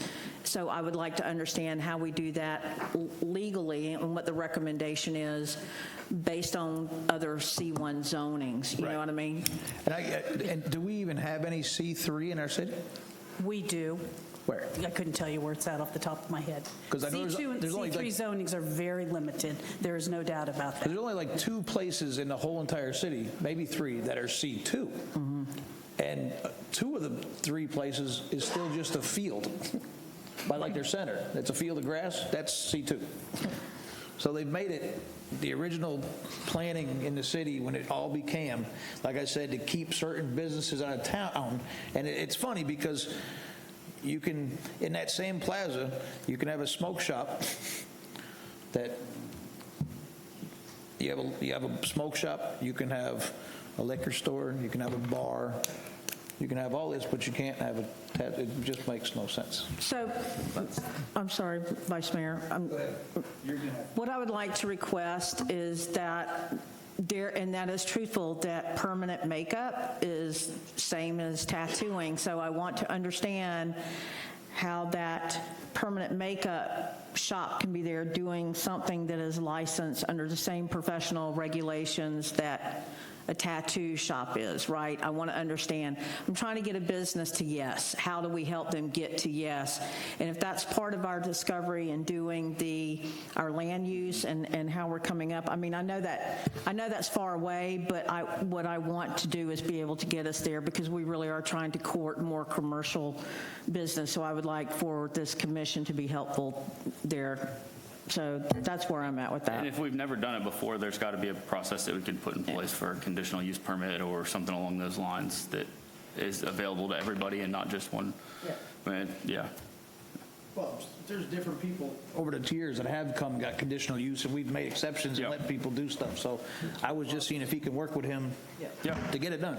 That's all. I want consensus. He can work with him to get it done. I'm a yay. Glenn, what do you want from us? Well, what I would like to do is confer with Marcia this week and bring it back to the next meeting, if we have time to do that, so that we can discuss it a little more and then get your consensus to do that at this point. Works for me. I'm good. Thank you. Yes. Yes. I think everybody says yes to that. Yes. Okay, yes. Okay. City attorney comments? Sorry. Go ahead. So the yes is for Glenn to speak to the lawyer And bring it back to us.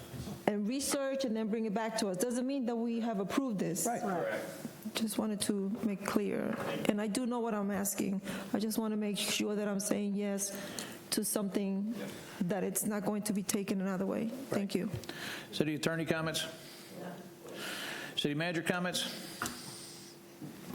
Yes, I would like to thank the commission, the entire commission, for approving the contract for the new city manager. I didn't get a chance to say this the other night, and I really do appreciate it, and I will be here to go through the transition with Doc.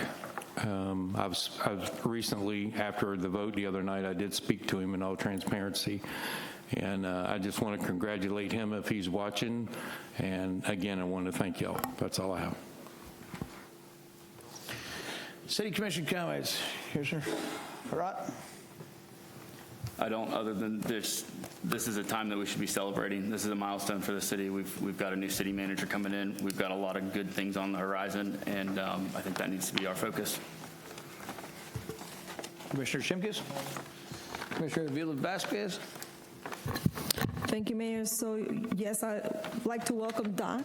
And it's a good feeling to say that this new city manager was selected by the residents.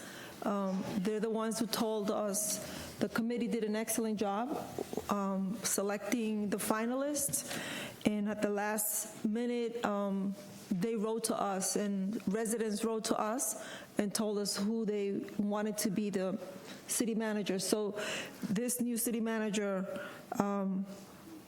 was someone who was selected by the majority of the residents.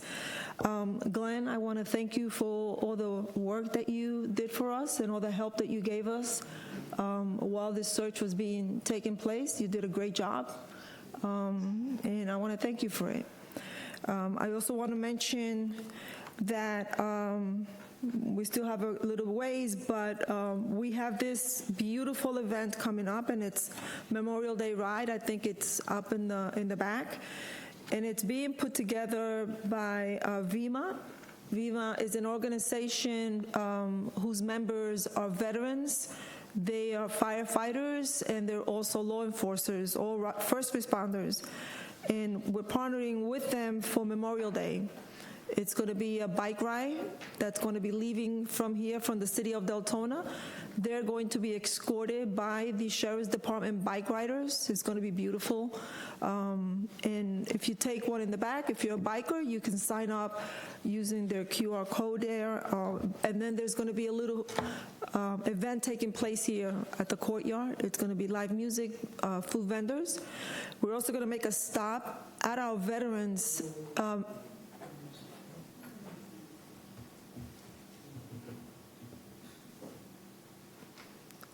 We're going to make a stop at our Veterans Memorial Park to pay respect to those who gave their lives to give us the right to be and speak and be where we are right now. So everybody's welcome. The event is free. The bike is a $25 donation. And for those of you who have been asking on Facebook, all the funds that are raised are staying with our fire department's foundation, and it's going to be used for back to school and Christmas toy drive. Thank you, Mayor. Vice Mayor. Thank you, Vice Mayor.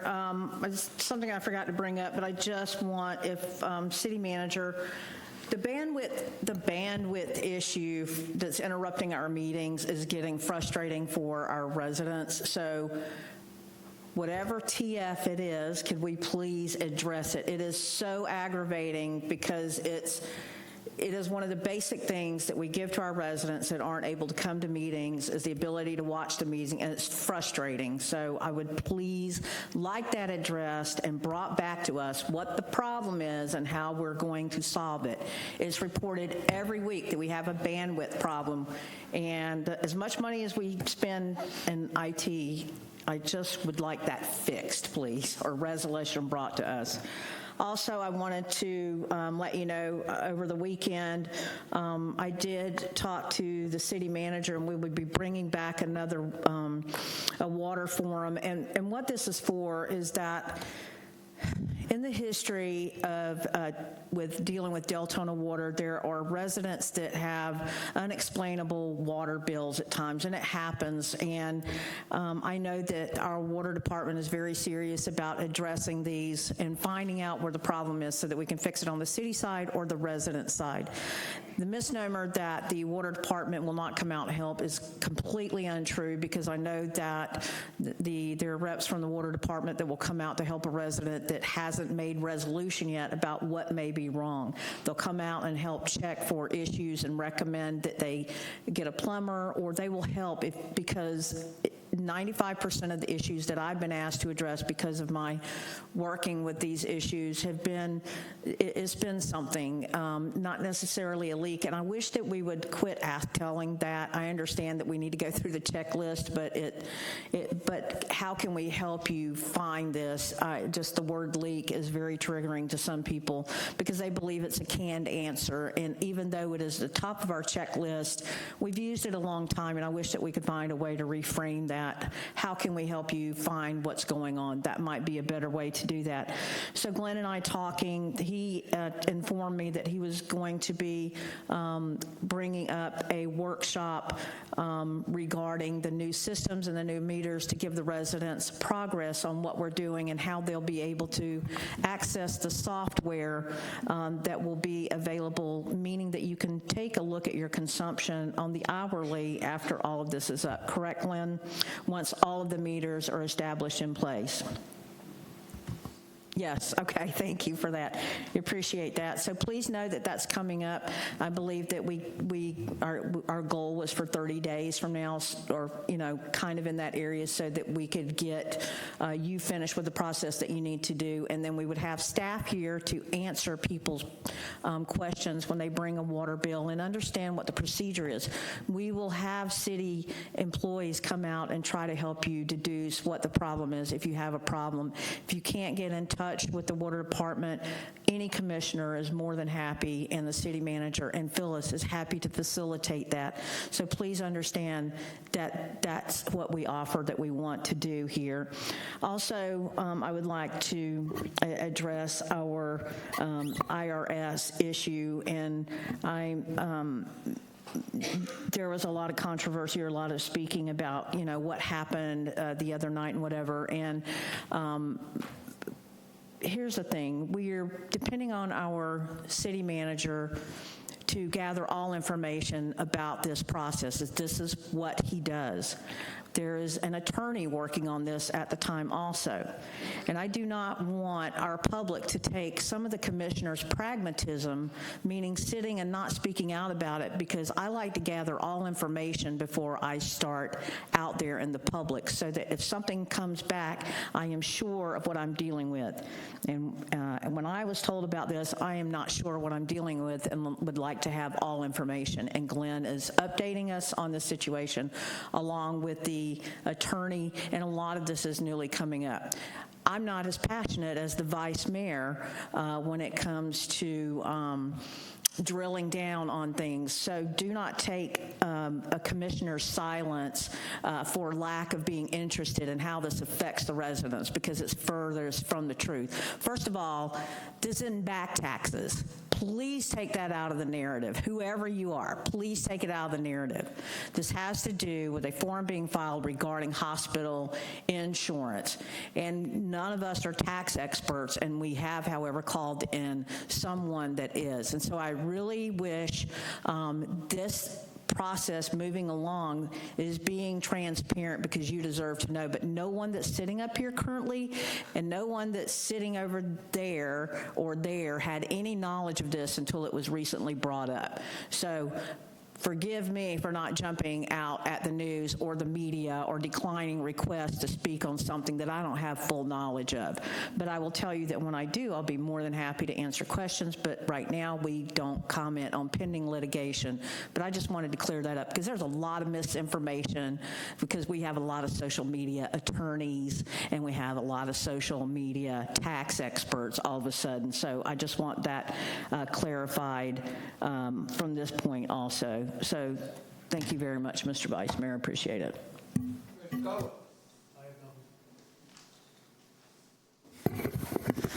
Okay. I want to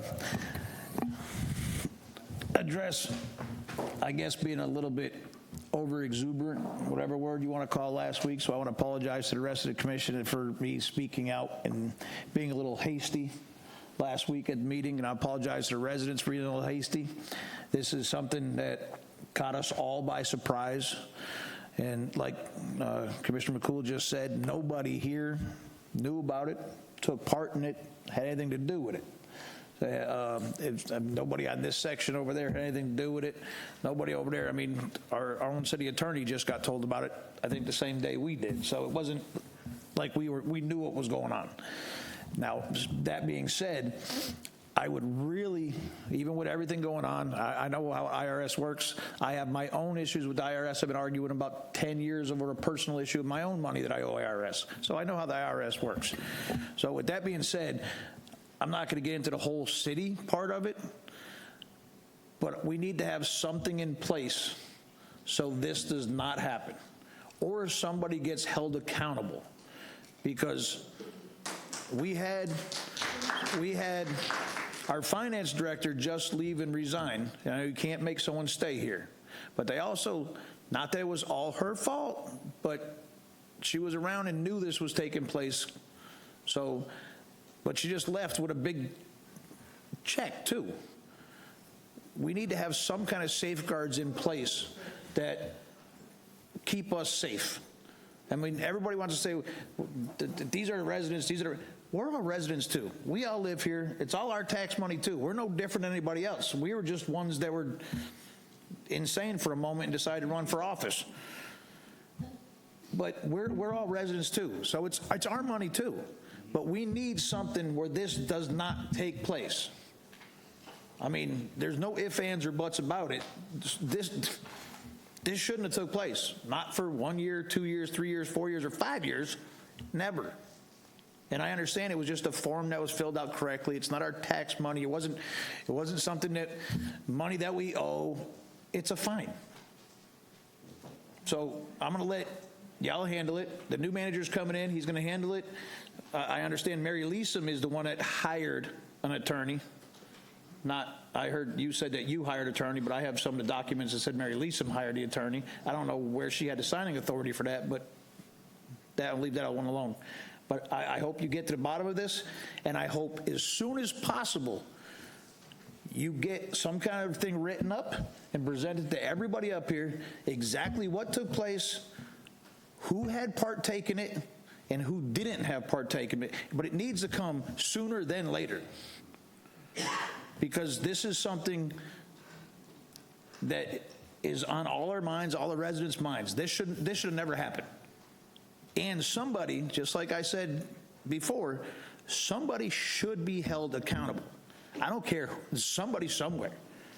Because like I said, I spoke to somebody and they said they've been knowing about this for 2 years. That's unacceptable. So besides that, I'm glad you're taking care of it now. I'm glad we have an attorney doing it. I'm glad it's good. And I'll leave it at that. But I wanted to apologize for snapping off last Thursday at the special commission meeting in front of everybody here and the residents. With that, meeting adjourned.